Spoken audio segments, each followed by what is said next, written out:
Take off नहीं हुई थी, लेकिन अनामिका के चेहरे पर खुशी झलक रही थी। उसके चेहरे पर थोड़ा सा डर, थोड़ी सी एक्साइटमेंट नजर आ रही थी, जिसे देखकर अभिमन्यु भी उसे देखने से खुद को रोक नहीं पा रहा था। वो मुस्कुराते हुए अनामिका का हाथ पकड़कर बोला, क्या हुआ, डर लग रहा है? अनामिका ने हाँ में अपना सर हिलाकर कहा, फर्स्ट टाइम फ्लाइट पर बैठी हूँ ना, इसलिए, और पहली बार इंडिया से बाहर जा रही हूँ, बस इसीलिए थोड़ा डर भी लग रहा है और एक्साइटमेंट भी हो रही है।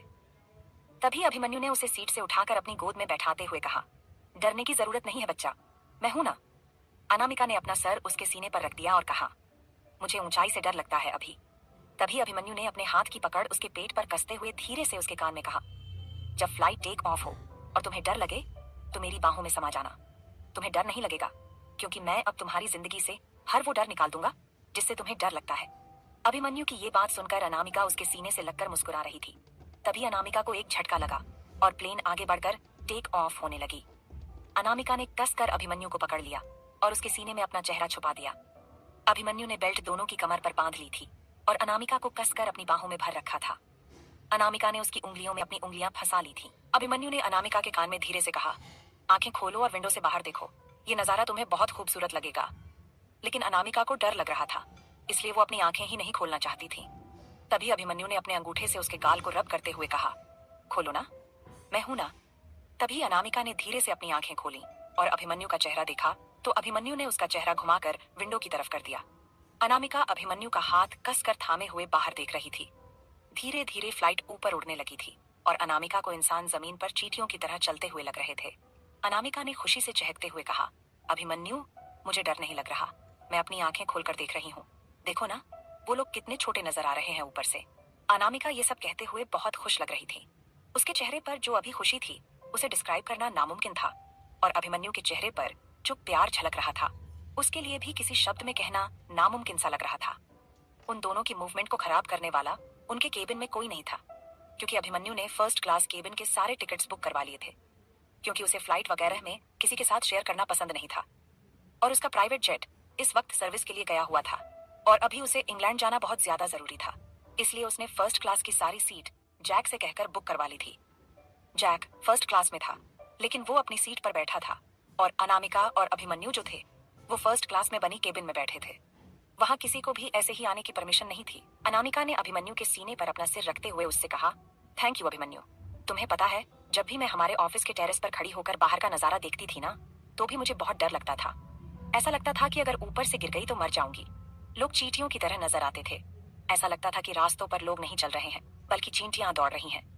अनामिका अभिमन्यु से खुलकर अपने डर के बारे में बात कर रही थी, तो अभिमन्यु ने उसकी उंगलियों में अपनी उंगलियां फंसाकर कहा, तुम्हें जब भी ऐसा लगे कि तुम्हें डर लग रहा है तो तुम मुझे बता सकती हो, या फिर तुम्हारी खुशी जब भी तुम्हें जाहिर करनी हो तो भी मेरे सामने तुम जाहिर कर सकती हो। मैं अब हमारे रिश्ते को पूरी तरह से शुरू करना चाहता हूँ, जहाँ मेरी हर आदतें तुम्हें पता होनी चाहिए और तुम्हारी हर बात मुझे जाननी जरूरी है। जैसे कहते हैं ना, पति पत्नी दो जिस्म एक जान होते हैं, मुझे वैसे ही करना है। मुझे तुम्हें अपनी जान बनाना है और तुम्हारी जान मैं बनना चाहता हूँ। अनामिका अभी भी अभिमन्यु की गोद में ही बैठी हुई थी और अभिमन्यु के मुंह से ये सारे अल्फाज सुनकर उसे बहुत खुशी महसूस हो रही थी कि उसकी जिंदगी में एक ऐसा शख्स आया है जो उससे इतना प्यार कर रहा है। अनामिका मुस्कुराई तो अभिमन्यु ने उसके चेहरे को अपने हाथों में थाम कर बोला, बस यही मुस्कुराहट मुझे पूरी जिंदगी तुम्हारे चेहरे पर देखनी है। आंखों में जो चमक नजर आ रही है ये देखनी है, क्योंकि तुम्हारी आंखों में मैं आंसू नहीं बर्दाश्त कर पाऊंगा। मेरी माँ कहती हैं कि अगर किसी के साथ अपना रिश्ता कायम करो तो सारी जिंदगी उसके साथ लॉयल रहो, उस रिश्ते को पाक रखो और उस शख्स को जो तुम्हारे लिए अपना सब कुछ छोड़कर आया है उसे इतना प्यार दो कि उसे लगे कि वो दुनिया में नहीं बल्कि अपनी ख्वाबों की दुनिया में जी रहा है। और मैं तुम्हें मेरे साथ ख्वाबों की दुनिया की सैर करवाऊंगा, हर रोज, हर रात, हर पल। तभी उनके केबिन पर नॉक की आवाज से दोनों अपने सपनों की दुनिया से बाहर आए। अभिमन्यु ने केबिन के डोर की तरफ देखा और कहा, कम इन सर, कहकर एक एयर होस्टेस अंदर आई जिसने ब्लू कलर की लाइन वाली साड़ी पहनी हुई थी और मेकअप किया हुआ था। आंखों पर काजल, लाइनर, उसने एक पोनीटेल बनाया हुआ था। अनामिका उसे देखकर अभिमन्यु की गोद से उतरकर अपनी सीट पर बैठ गई, जिसे देखकर वो एयर होस्टेस मुस्कुराई। तभी अभिमन्यु ने उससे पूछा, जी कहिए। तो वो एयर होस्टेस बोली, सर आप लोग कुछ लेना चाहेंगे? Cold drink, snacks, chocolate, coffee? उसकी बातें सुनकर तभी अनामिका को भूख का एहसास हुआ तो उसने कहा, कोल्ड ड्रिंक और स्नैक्स ले आइए, भूख लग रही है। अनामिका की ये कहने पर एयर होस्टेस अभिमन्यु की तरफ देखने लगी तो अभिमन्यु ने कहा, same for me please. Abhimanyu और अनामिका के ऑर्डर सुनकर एयर होस्टेस केबिन से बाहर चली गई। तभी अभिमन्यु ने अनामिका से कहा, ठीक है तो जाओ, मुंह धो लो, फ्रेश हो जाओ। अनामिका वहां से उठकर वॉशरूम की तरफ चली गई और अनामिका की हरकतों को याद कर अभिमन्यु मुस्कुराते हुए खुद से बोला, मुझे लगता है कि मॉम के बाद ये दूसरी बच्ची है जिसे मुझे ही संभालना होगा। मेरी ड्यूटी डबल हो रही है। अभिमन्यु की मुस्कान अभी भी उसके चेहरे पर थी। उसने अपनी घड़ी पर नजर डाली। फ्लाइट को टेक ऑफ किए लगभग आधा घंटा हो चुका था। बाहर बादलों का झुंड यूं उड़ता नजर आ रहा था जिसे हवा में तैरते हुए देखना बहुत खूबसूरत लग रहा था। तभी केबिन का दरवाजा दोबारा खुला और एयर होस्टेस एक ट्रे में स्नैक्स और कोल्ड ड्रिंक्स लेकर अंदर आई। सर, ये आपका ऑर्डर, उसने छोटी सी स्माइल के साथ कहा। अभिमन्यु ने ट्रे ली और शुक्रिया कहा। तभी अनामिका वॉशरूम से वापस आई। अभिमन्यु के बगल वाली सीट पर बैठ गई। तुम्हारे लिए कोल्ड ड्रिंक और नागलिया, अभिमन्यु ने सामने छोटे से टेबल पर रखे स्नैक्स की तरफ इशारा करते हुए कहा। थैंक यू, अनामिका मुस्कुराकर बोली। कैसी लग रही है अब फ्लाइट, अभिमन्यु ने हल्के से पूछा। अनामिका ने बाहर झांकते हुए कहा, पहले डर लग रहा था लेकिन अब अच्छा लग रहा है, जैसे कि मैं कोई खूबसूरत सपना देख रही हूँ। उसकी बात सुनकर अभिमन्यु बस मुस्कुरा कर रह गया। फिर अभिमन्यु ने कोल्ड ड्रिंक का सिपर बॉटल उठाया और अनामिका की तरफ बढ़ाते हुए बोला, ये लो अपना कोल्ड ड्रिंक पीकर देखो कैसा लगा, और ये तुम्हारा स्नैक्स खाकर देखो। अनामिका ने कोल्ड ड्रिंक लिया और पीने लगी, और स्नैक्स भी वो थोड़ा थोड़ा खाते हुए बोली, टेस्टी है, यम्मी लग रहा है। थोड़ी देर बाद अनामिका ने अपना स्नैक्स और कोल्ड ड्रिंक खत्म और अपना मुंह और हाथ साफ करके अभिमन्यु के कंधे पर सिर रख दिया। जब हम इंग्लैंड पहुंचेंगे तो सबसे पहले क्या करेंगे, उसने आंखें बंद करते हुए पूछा। अभिमन्यु ने मुस्कुराते हुए कहा, तुम्हें वहां की सड़कों पर लेकर चलूंगा, हाथों में हाथ डाले, फिर एक छोटी सी जगह पर तुम्हारे लिए कॉफी मंगवाऊंगा और कहूंगा, welcome to your new life Mrs Anamika Abhimanyu Ranvat. Abhimanyu की बातें सुनकर अनामिका मुस्कुराई और उसकी कंधे पर सिर रख के अपनी आंखें बंद कर चुकी थीं। अभिमन्यु ने भी अपने दूसरे हाथ से अनामिका के बालों को धीरे धीरे सहलाना शुरू कर दिया। जब अनामिका सो गई तो अभिमन्यु ने अपना लैपटॉप ऑन किया और वो काम करने लगा। वहीं दूसरी तरफ फर्स्ट क्लास केबिन में बैठा जैक अपने लैपटॉप पर कुछ काम कर रहा था। तभी उसके पास एक एयर होस्टेस आई और उससे बोली, एक्सक्यूज मी सर, क्या आप एक हेल्प कर सकते हैं? जैक ने अपने लैपटॉप से नजर हटाकर एयर होस्टेस की तरफ देखा और बोला, हाँ बोलिए। तभी एयर होस्टेस बोली, एक्चुअली सेकंड क्लास में एक लड़की है जिसे प्रॉब्लम हो रही है, तो क्या फर्स्ट क्लास की एक सीट पर उन्हें प्लेसमेंट दे सकते हैं? देखिए सर, वहाँ कुछ लोग ऐसे हैं जो बदतमीजी कर रहे हैं और इस वक्त इमरजेंसी लैंडिंग नहीं हो सकती। इसी वजह से मैं आपसे रिक्वेस्ट कर रही हूँ कि आप उस लड़की को कुछ देर के लिए यहाँ सीट रिप्लेसमेंट दे दें, क्योंकि यहाँ तो वैसे भी सारी सीट्स खाली हैं। एयर होस्टेस की ये बात सुनकर जैक ने कुछ देर उसे देखा, उसके बाद बोला, ओके। एयर होस्टेस ने ओके सुनकर उसे थैंक यू कहा और वो चली गई। कुछ देर के बाद एयर होस्टेस के साथ 21 साल की खूबसूरत सी लड़की आई, जिसकी आंखों पर मोटे मोटे ग्लासेस का चश्मा चढ़ा हुआ था और उसने अभी सिंपल सा सलवार सूट पहना हुआ था। उसकी आंखें देखकर ही पता चल रहा था कि वो बहुत पढ़ाकू होगी। वही एक नजर उसने जैक की तरफ डाली और जैक ने भी उसे देखा। उसके बाद वो फिर अपने काम पर लग गया। वो लड़की आकर जैक के दूसरी साइड वाली सीट पर बैठ गई, मतलब ऐसे जैसे कि दोनों का फेस आमने सामने था। जैक अपने लैपटॉप पर काम कर रहा था और वो लड़की वहीं अपनी बुक निकालकर पढ़ने लगी थी। वहीं अभिमन्यु के केबिन में अभिमन्यु ने अपने लैपटॉप में पेंडिंग फाइल्स को रीड कर लिया था और जिन्हें सबमिट करना था वो भी कर दिया था। अभिमन्यु का काम अभी के लिए पूरा हो गया था, तो उसने लैपटॉप बंद किया और अनामिका की तरफ देखा, जो उसकी बाहों में सिमटी हुई गहरी नींद में सो रही थी। तो अभिमन्यु ने उसके माथे पर छोटा सा किस किया और उसके हाथ को पकड़कर उसके सिर से अपना सिर टिकाकर अपनी आंखें बंद कर लीं। एक लंबी नींद पूरी करने के बाद जब अभिमन्यु की आंखें अनाउंसमेंट से खुलीं, तो उसने सुना कि उनकी फ्लाइट अब लैंड करने वाली है। तो अभिमन्यु ने अनामिका की गाल को थपथपाते हुए कहा, अनु अनु उठो, फ्लाइट लैंड करने वाली है। अनामिका अधखुली आंखों से उसकी तरफ देखी और फिर अपनी आंखों को बंद कर उसके हाथ को पकड़कर उसके कंधे पर सिर रखकर वापस सोने लगी। अभिमन्यु उसकी हरकत पर मुस्कुराया और फिर से बोला, अनु फ्लाइट लैंड होने वाली है, उठ जाओ बच्चा। तो अनामिका आंखें खोलकर उसकी तरफ देखी और उसके गाल पर किस करते हुए बोली, थैंक यू, मुझे बहुत अच्छी नींद आई। ये कहकर वो उठकर सीट पर बैठ गई, लेकिन उसके चेहरे पर लेजिनेश साफ दिखाई दे रहा था। वहां अभिमन्यु बस मुस्कुरा दिया, क्योंकि उसके पास कोई अल्फाज नहीं थे अनामिका को अब भी कहने के लिए। बस कुछ ही पल में फ्लाइट लैंड होने लगी। अभिमन्यु ने अनामिका को एक बार फिर से अपनी गोद में बैठा लिया था और उसे कसकर अपनी बाहों में जकड़ लिया था, ताकि अनामिका को फ्लाइट लैंड होने पर झटके लगे, इसकी वजह से डर न लगे। वहीं अनामिका भी एक छोटे से बिल्ली के बच्चे की तरह अभिमन्यु की गोद में दुबक गई थी और उसने कसकर उसके कॉलर को पकड़ रखा था और अपने चेहरे को उसके सीने में छुपा रखा था। अभिमन्यु प्यार से उसके बालों को सहला रहा था, ताकि अनामिका को ज्यादा से ज्यादा रिलैक्स रख सके। और उसे डर न लगे। वहीं दूसरी तरफ फर्स्ट कंपार्टमेंट में जैक के सामने बैठी लड़की भी बुरी तरह से डर कर जैक का हाथ, जो उसके लैपटॉप की स्क्रीन पर था, उसे उसने कस के पकड़ रखा था। बल्कि इतने कस के उस लड़की ने जैक के हाथ को पकड़ लिया था कि उसके नाखून भी जैक की बैक स्किन पर चुभ गए थे। कौन है ये लड़की? क्या इसका जैक के जरिए अभिमन्यु के जिंदगी में आने का कोई इरादा है या है कोई और मकसद? इससे आगे जानेंगे कि आगे इस कहानी में क्या होगा। लेकिन उसके लिए आप सबको पढ़नी पड़ेगी मेरी ये कहानी, जिसका नाम है हर डेंजरस विलन। वहीं दूसरी तरफ फर्स्ट कंपार्टमेंट में जैक के सामने बैठी लड़की भी बुरी तरह से डरकर जैक का हाथ, जो उसके लैपटॉप की स्क्रीन पर था, उसे उसने कस के पकड़ रखा था। बल्कि इतने कस के उस लड़की ने जैक के हाथ को पकड़ लिया था कि उसके नाखून भी जैक की बैक स्किन पर चुभ गए थे। जब सब कुछ शांत हो गया, फ्लाइट लैंड होकर रनवे पर रुक गई, तब जैक ने उस लड़की के हाथ को थपथपाते हुए उससे कहा, मिस, मेरा हाथ छोड़िए। जैक की यह कहने पर उस लड़की ने अपनी आंखें खोली और जैक की तरफ देखा तो जैक ने अपने हाथ की तरफ इशारा किया। उस लड़की ने जैसे ही जैक के हाथ को देखा तो उसकी बैक स्किन के ऊपर खून था, जिसे देखकर वह लड़की चौंकी और जल्दी से जैक का हाथ पकड़कर अपने दुपट्टे से साफ करते हुए बोली, sorry, sorry, I am really sorry. मुझे फ्लाइट टेक ऑफ होने के टाइम और लैंड होने के टाइम में बहुत डर लगता है, इसी वजह से ये हो गया। I am really sorry, please मुझे माफ कर दीजिएगा। ये कहते हुए उस लड़की ने जल्दी से अपने बैग से एक कार्टून वाला बैंडेज निकाला और जैक की हद पर वह बैंडेज लगाते हुए बोली, please, I am really sorry, आपने मेरी हेल्प की और मेरी वजह से आपको चोट लग गई। जैक उस लड़की को बस देख रहा था। चश्मे के पीछे जो उसकी छोटी छोटी आंखें थीं, वह उसे बहुत खूबसूरत और मासूम लग रही थीं, जिनमें जैक को कई अधूरे सपने नजर आ रहे थे। जैक ने अपने हाथ को उस लड़की के हाथ से हटाते हुए कहा, इट्स ओके, ज्यादा नहीं लगा है। तभी जैक अपना लैपटॉप और कोट लेकर उठते हुए बोला, वैसे तुम्हारी आंखें बहुत खूबसूरत हैं। जैक के इतना कहते ही वह लड़की स्तब्ध होकर बस जैक को जाते हुए देख रही थी और जैक वहां से निकलकर बाहर जा चुका था।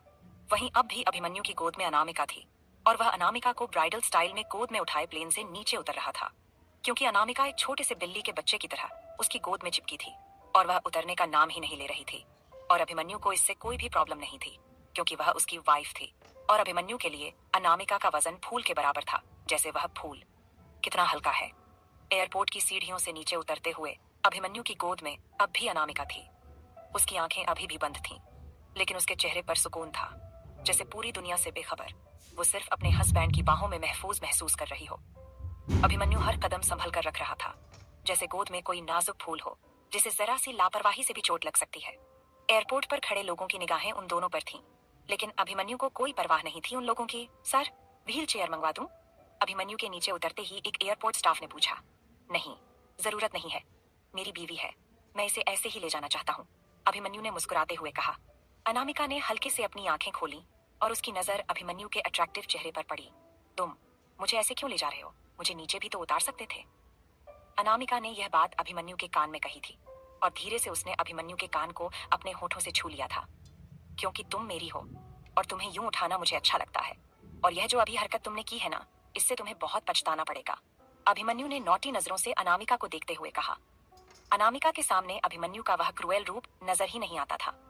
वह तो अनामिका के सामने एक जेंटलमैन उसका हस्बैंड बनकर रहता था। अनामिका मुस्कुराई और अपनी बाहें उसकी गर्दन के चारों ओर कस कर लपेट लीं। बाहर एक काली मर्सिडीज उनका इंतजार कर रही थी। ड्राइवर ने झट से गेट खोला। अभिमन्यु अनामिका को गोद में लिए हुए गाड़ी के अंदर बैठ गया। वहीं एयरपोर्ट की भीड़ के बीच जैक तेजी से बाहर निकल रहा था, लेकिन उसके दिल और दिमाग में बार बार वही मासूम सी लड़की घूम रही थी। उसकी छोटी छोटी आंखें, मोटा चश्मा और कांपते हाथों से बैंडेज लगाना। जैक को पहली बार किसी अजनबी से इतनी अजीब और अजीब तरीके से कनेक्शन महसूस हुआ था। उसने अपना नाम भी नहीं बताया। जैक के होंठों से खुद ब खुद ये शब्द निकले और उसने पलट कर देखा। शायद वो लड़की उसे देख रही हो, शायद भागते हुए आए और कहे, एक्सक्यूज मी, मेरा नाम। लेकिन भीड़ में कहीं वो चेहरा नहीं था। वहीं दूसरी तरफ वो लड़की, जिसका नाम कृतिका था, एयरपोर्ट के बेंच पर बैठी थी। अब उसकी आंखों से चश्मा उतार कर गोद में रखा हुआ था और वो सोच रही थी, मुझे अपना नाम बता देना चाहिए था, कम से कम एक थैंक यू तो ढंग से कह देती। उसने धीरे से अपनी हथेली पर लगा जैक का खून पूंछा हुआ बैंडेज देखा और हल्की सी मुस्कान आ गई। पहली बार किसी लड़के ने मेरी आंखों की तारीफ की, वो भी बिना मजाक उड़ाए। जैक के बारे में सोचकर उसके होठों पर अपने आप मुस्कुराहट आ गई। कुछ ही देर बाद वो खड़ी हुई और बाहर खड़ी टैक्सी में जाकर बैठकर अपने हॉस्टल के लिए निकल गई, पर दिल में कहीं एक बेचैनी थी। जैक की आवाज, उसकी आंखें बार बार दिमाग में घूम रही थी। अभिमन्यु की कार एक बीच एरिया पर आकर रुकी। अनामिका अभी भी उसी की गोद में बैठी हुई थी, जो कि एक छोटी सी बच्ची की तरह लग रही थी। अभिमन्यु उसे लेकर बाहर आया तो अनामिका चारों तरफ समुद्र और रेत को देखकर अभिमन्यु से बोली, हम यहाँ क्यों आए हैं? मुझे रेस्ट करना है, भूख भी लगी है। अभिमन्यु मुस्कुराया और एक बोट की तरफ इशारा किया जो उन्हीं का इंतजार कर रहा था। अभिमन्यु ने पीछे मुड़कर मर्सिडीज को जाने के लिए कहा और अनामिका का हाथ पकड़कर उसे बोट की तरफ लेकर गया। उसने हाथ पकड़कर अनामिका को बोट में चढ़ाया, फिर खुद भी चढ़ गया। अनामिका बस दूर तक फैले हुए पानी को देख रही थी और अभिमन्यु को देखकर बोली, हमें और कहाँ जाना है अभी? तभी अभिमन्यु ने उसे खींचकर अपनी बाहों में भरा और बोला, तुम्हारे लिए सरप्राइज है। अनामिका ने आगे कुछ नहीं पूछा, बस वह उसके शर्ट के बटन के साथ खेलने लगी। उसे तो जब से वह अभिमन्यु की जिंदगी में आई थी तब से ही उसे अपनी किस्मत पर यकीन नहीं हो रहा था कि उसकी किस्मत इतनी भी अच्छी हो सकती है कि उसे अभिमन्यु जैसा हस्बैंड मिला, जबकि वह तो उसकी किस्मत में था ही नहीं। यह तो एक एक्सीडेंटल मैरिज हो गया था। अनामिका के होठों पर अभी बड़ी सी मुस्कुराहट थी। तभी अभिमन्यु ने उसकी आंखों पर अपने हाथ रख दिए।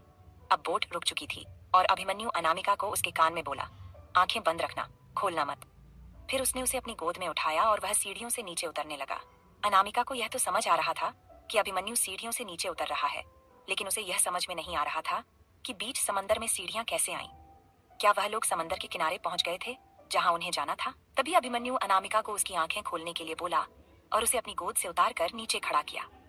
अनामिका ने जैसे ही अपनी आंखें खोली, उसकी आंखें हैरानी से बड़ी बड़ी हो गईं, क्योंकि सामने पूरी तरह से शीशे का बना हुआ घर था जो समुद्र के नीचे था।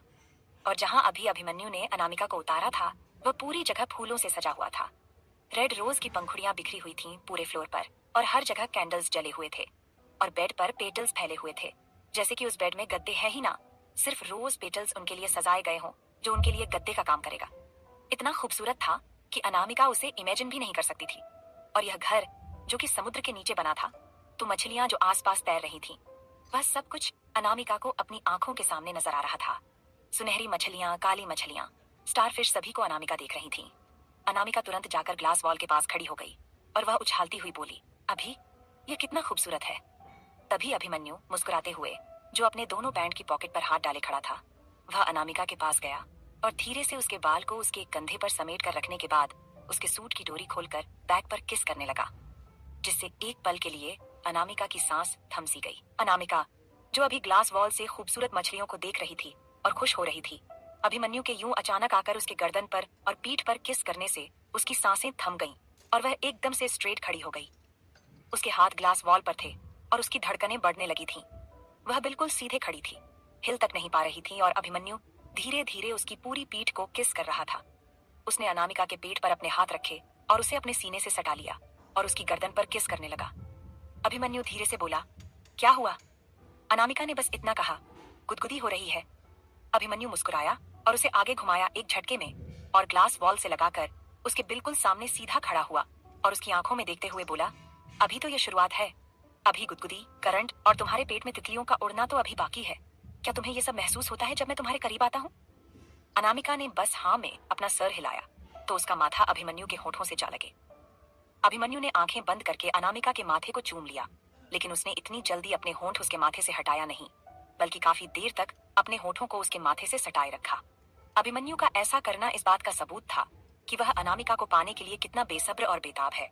और अभिमन्यु ऐसा इसलिए भी कर रहा था क्योंकि वह एक बार फिर से सारिका की यादों को अपने ऊपर हावी होने नहीं देना चाहता था। अनामिका अब उसकी थी, उसकी बीवी, और उसकी माँ भी यही चाहती थी कि वो अपनी लाइफ में आगे बढ़े।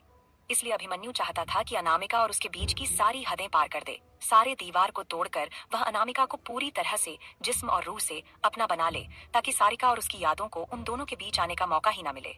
अभिमन्यु ने धीरे से अपने हाथ को अनामिका की पीठ की तरफ ले जाते हुए उसके कंधे से उसकी कुर्ती को सरकाकर उसकी गर्दन के साइड से थोड़े से नीचे अपने होंठ रख दिए और धीरे धीरे उसकी गर्दन की तरफ अपने होंठ चलाते हुए आगे बढ़ने लगा। इससे अनामिका का चेहरा दूसरी तरफ झुक गया था और उसने अभिमन्यु की शर्ट को अपनी मुट्ठी में कसकर जकड़ लिया था। अनामिका का ये रिएक्शन अभिमन्यु के होठों पर मुस्कुराहट लाने के लिए काफी था। तभी वह अनामिका से दूर हो गया और कुछ कदम दूर जाकर खड़ा हुआ। अपने दोनों पैंट के पॉकेट में अपने हाथ डालकर चुपचाप अनामिका को देखता रहा। अनामिका अभी भी ग्लास वॉल से सटी सीधी खड़ी थी और उसका चेहरा दूसरी तरफ झुका हुआ था और आंखें बंद थीं। जब उसे ये फील हुआ कि अभिमन्यु उसके पास नहीं है, तो उसने अपनी आंखें खोली और सामने देखा तो अभिमन्यु उसे देखकर मुस्कुरा रहा था। अनामिका की नजरें शर्म से झुक रही थीं और उसका चेहरा, गर्दन, उसके गाल कश्मीरी सेब की तरह लाल होते जा रहे थे। अभिमन्यु ने मुस्कुराते हुए कहा, you want me? Come with me. Abhimanyu के ये कहने पर अनामिका ने अपने कदम धीरे से आगे बढ़ाए। वह 2 कदम धीरे चली होगी कि वह दौड़कर जाकर अभिमन्यु के सीने से लग गई और उसके कान को अपने होठों से छूते हुए बोली, I want you all the time, anywhere. आप मुझे दर्द दो, तड़पाओ, प्यार करो, चाहे जैसे करो, मुझे आप चाहिए, हर वक्त, हर लम्हा। अनामिका की सांसें उसकी तेज धड़कनों के साथ तेज चल रही थीं। उसकी पलकों ने थरथराना शुरू कर दिया। वह खुद को अभिमन्यु की बाहों में पूरी तरह खोती जा रही थी। उसकी धड़कनें तेज थीं और आंखों में बेइंतहा मोहब्बत।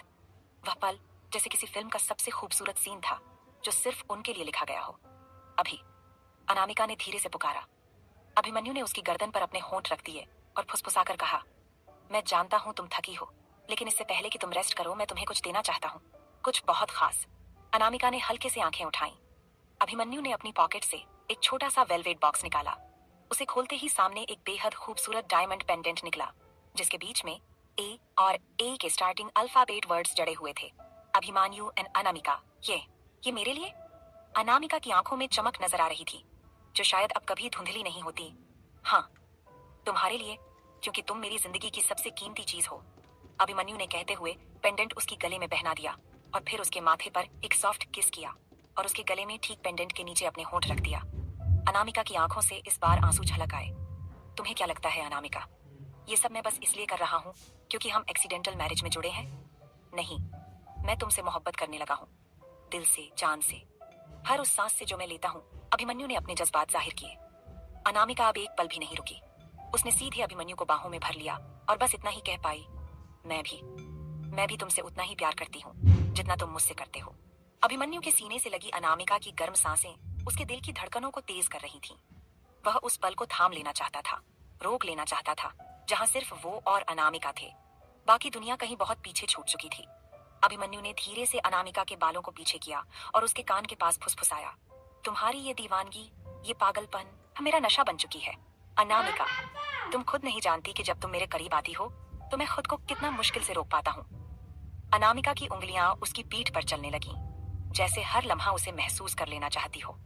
उसने अपनी आंखें बंद कर लीं और कहा, तो फिर मत रोको खुद को अभिमन्यु, मैं तुम्हें बांधने नहीं, खुलकर महसूस करने आई हूँ।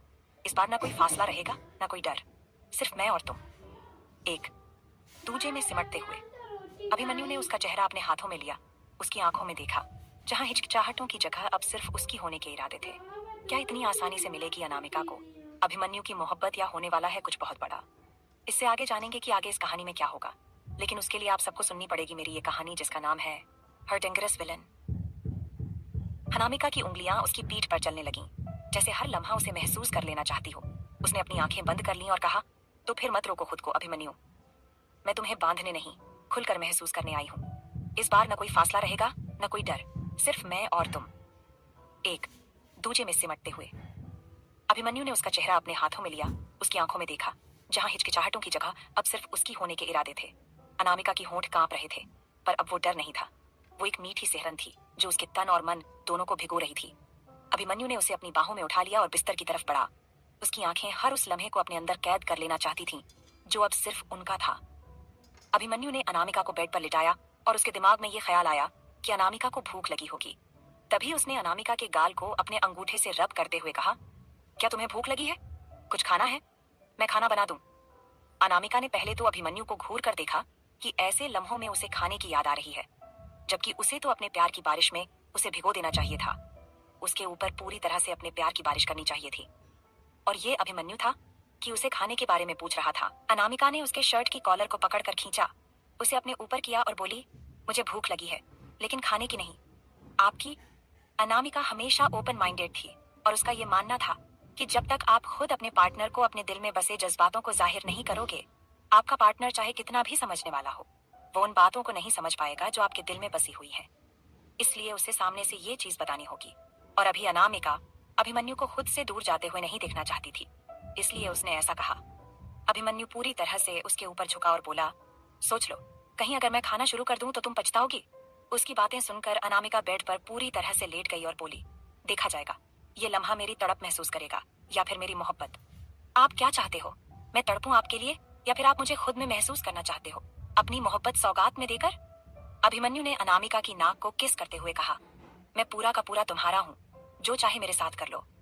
ये कहते हुए वो पूरी तरह से अनामिका के ऊपर आया और उसके होठों पर अपने होंठ रख दिए और उसे धीरे धीरे किस करना स्टार्ट किया। लेकिन जैसे जैसे वक्त गुजर रहा था, हर लम्हे में अभिमन्यु की कैसिंग और पैशनेट होती जा रही थी। वो अब एग्रेसिव किस कर रहा था अनामिका को, जैसे कि वो उसके मुंह के अंदर समा जाएगा, उसकी रूह में उतर जाएगा। अनामिका बस अभिमन्यु के बालों को सहला रही थी, उसे कंफर्ट करने की कोशिश कर रही थी। लेकिन अब अभिमन्यु को कंफर्ट की जरूरत नहीं थी, बल्कि उसे अनामिका की जरूरत थी। अभिमन्यु ने अपनी जुबान अनामिका के मुंह के अंदर डाल दी और पूरे मुंह को एक्सप्लोर करने लगा। उसकी जुबान से अपनी जुबान उलझाकर छकने लगा। अनामिका धीरे धीरे सांस लेने की कोशिश कर रही थी ताकि अभिमन्यु को उसे किस करने में कोई परेशानी न हो, क्योंकि हर बार ऐसा होता था कि जब अभिमन्यु किस करता था, अनामिका की सांसें रुकने लगती थीं। इसलिए वो सांस लेने की कोशिश कर रही थी। अनामिका ने अभिमन्यु की पीठ पर अपने हाथ रखे और धीरे धीरे सहलाते हुए ऊपर उसकी गर्दन की तरफ जाने लगी। कभी वो उसकी कमर पर हाथ रखती और उसे रब करती, तो कभी ऊपर गर्दन पर हाथ रखकर उसकी गर्दन को सहलाने लगती। और ये चीज अभिमन्यु को उसके लिए और भी पागल बना रही थी। करीब 15 मिनट किस करने के बाद अभिमन्यु ने अनामिका के होठों को अपने होठों से आजाद किया और उसके होठों को अपने अंगूठे से रब करते हुए बोला, so tasty, I love it. इतना कहकर अब वो अनामिका की दोनों आंखों को चूमने लगा, फिर उसके दोनों गालों को, अनामिका के पूरे चेहरे को। अभिमन्यु ऐसे किस कर रहा था जैसे अगर अभी वो रुक गया तो पता नहीं अनामिका उसे दोबारा मिलेगी भी या नहीं। अभिमन्यु ने अनामिका के पूरे चेहरे को किस करने के बाद उसकी गर्दन पर अपने होंठ रख दिए और उसे किस करने लगा। लेकिन तभी अनामिका के मुंह से एक हल्की सी सिसकी और चीख निकल गई, क्योंकि अभिमन्यु ने उसकी गर्दन पर जोर से बाइट किया था। अनामिका की चीख सुनकर अभिमन्यु ने अपना सिर उठाकर उसके चेहरे की ओर देखा और बोला, दर्द हुआ? अनामिका ने प्यार से अपने सिर को ना में हिलाते हुए कहा, नहीं, आप करो ना, अच्छा लग रहा है। तो अभिमन्यु वापस से उसकी गर्दन की तरफ झुकते हुए बोला, अभी तो शुरुआत है, दर्द भी होगा और प्यार भी मिलेगा, तो बर्दाश्त कर लेना, क्योंकि मैं अब रुकने वाला नहीं हूं। अब तुम्हें मीठा सा दर्द देने का वक्त आ गया है। ये सुनकर अनामिका ने उसकी गर्दन पर अपने हाथ रखे और उसके चेहरे को अपनी गर्दन की तरफ झुका दिया और अभिमन्यु भी बिना कुछ बोले उसकी गर्दन पर अपने होंठ रखकर किस करने लगा और किस के साथ बाइट भी करने लगा, जिससे अनामिका मचलकर कभी अपने सिर को दूसरी तरफ करती तो कभी अभिमन्यु की गर्दन को अपनी गर्दन पर धंसाने लगती। कभी वो जोर से सिसकती तो कभी धीरे से मौन में अभिमन्यु का नाम लेती। इस बार जैसे ही अभिमन्यु ने अनामिका के दूसरी साइड की गर्दन पर बाइट किया, अनामिका ने धीरे से उसका नाम लिया, अभिमन्यु। अपना नाम सुनते ही जैसे अभिमन्यु के अंदर एक पागलपन सवार हो गया और उसने अब जल्दी जल्दी अनामिका को किस करते हुए बाइट करना शुरू कर दिया। अब वो खुद को रोक ही नहीं पा रहा था। अभिमन्यु के किस और बाइट करने से अनामिका के मुंह से सिसकियां निकल रही थीं, जिससे वो अपने नाखून अभिमन्यु की पीठ पर गड़ा रही थी। तभी अभिमन्यु ने अनामिका के दुपट्टे को उसके गले से निकाल दिया और उसे हटाकर अब वो अनामिका के सूट को उतारने के लिए उसे उठाकर बैठाया और उसके सूट को उतार कर वापस से उसे लिटाकर किस करने लगा। और कुछ ही देर में अभिमन्यु ने अनामिका की पूरी बॉडी को किस करते हुए लाल कर दिया था। अनामिका को ऐसा लग रहा था जैसे कि उसके पूरे बदन में चींटी चल रही है, उसके पेट में बटरफ्लाई उड़ रहे हैं और उसकी आंखें बंद थीं। वो बार बार अभिमन्यु का नाम ले रही थी और सिसकियां भर रही थी, जो अभिमन्यु को और एक्साइट कर रहा था। तभी अभिमन्यु ने अनामिका की ब्रा को भी खोल दिया और उसके उभार को देखकर उसकी आंखों में एक चमक आ गई और वो उन्हें मेस करने लगा और चूमने लगा। अनामिका उसका सिर अपने उभार पर दबा रही थी और अभिमन्यु उतने ही पागलपन से उसके उभार को दबा रहा था। कुछ देर अनामिका के उभार को मेस करने और चूमने के बाद अभिमन्यु ने अनामिका के पहने जीन्स को भी खोल दिया और उसकी बॉडी में बची इकलौती पैंटी भी उतार दी। इसके बाद उसने काफी देर तक अनामिका की सॉफ्टनेस को चूमा, जिस पर अनामिका बार बार अपने पैरों को बंद कर रही थी और अभिमन्यु उसके पैरों को अलग करके उन्हें किस कर रहा था, चूम रहा था। तभी अनामिका अभिमन्यु का नाम लेते हुए अपनी आंखें खोलकर साइड की तरफ मुड़ी और जैसे ही उसने साइड की तरफ देखा, उसे खुद ब खुद शर्म आने लगी। उसने अभिमन्यु के सिर को सहलाते हुए बोला, अभी कर्टन नहीं है क्या? यहाँ पर कर्टन डाल दो ना, वो मछलियां देख रही हैं। अभिमन्यु इतना मदहोश हो गया था कि वो अनामिका की बातें नहीं सुन रहा था, वो बस उसकी सॉफ्टनेस को किस करने में लगा हुआ था। तभी अनामिका ने एक बार फिर से उससे कहा, अभी सुनो ना, अभी अभी प्लीज कर्टन्स लगा दो ना, वो मछलियां देख रही हैं, देखो ना। तभी अभिमन्यु ने अपने सिर को ऊपर किया और अनामिका की तरफ देखा, जो अपनी साइड में देख रही थी।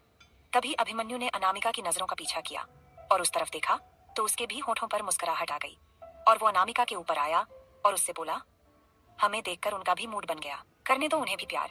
अभिमन्यु की ये बात सुनकर अनामिका ने शर्माते हुए कहा, क्या बोल रहे हो? अभी लगा दो ना कर्टन, देखो ना, वो भी ऐसा कर रहे हैं। हुआ ये था कि समुद्र के अंदर जो अभिमन्यु और अनामिका अपने कमरे में एक दूसरे को प्यार कर रहे थे, उनको देखकर समुद्र में रह रही मछलियां भी अपने पार्टनर के साथ मेकिंग करने लगी थीं और कुछ मछलियां ग्लास वॉल से सट कर उन्हें देख रही थीं।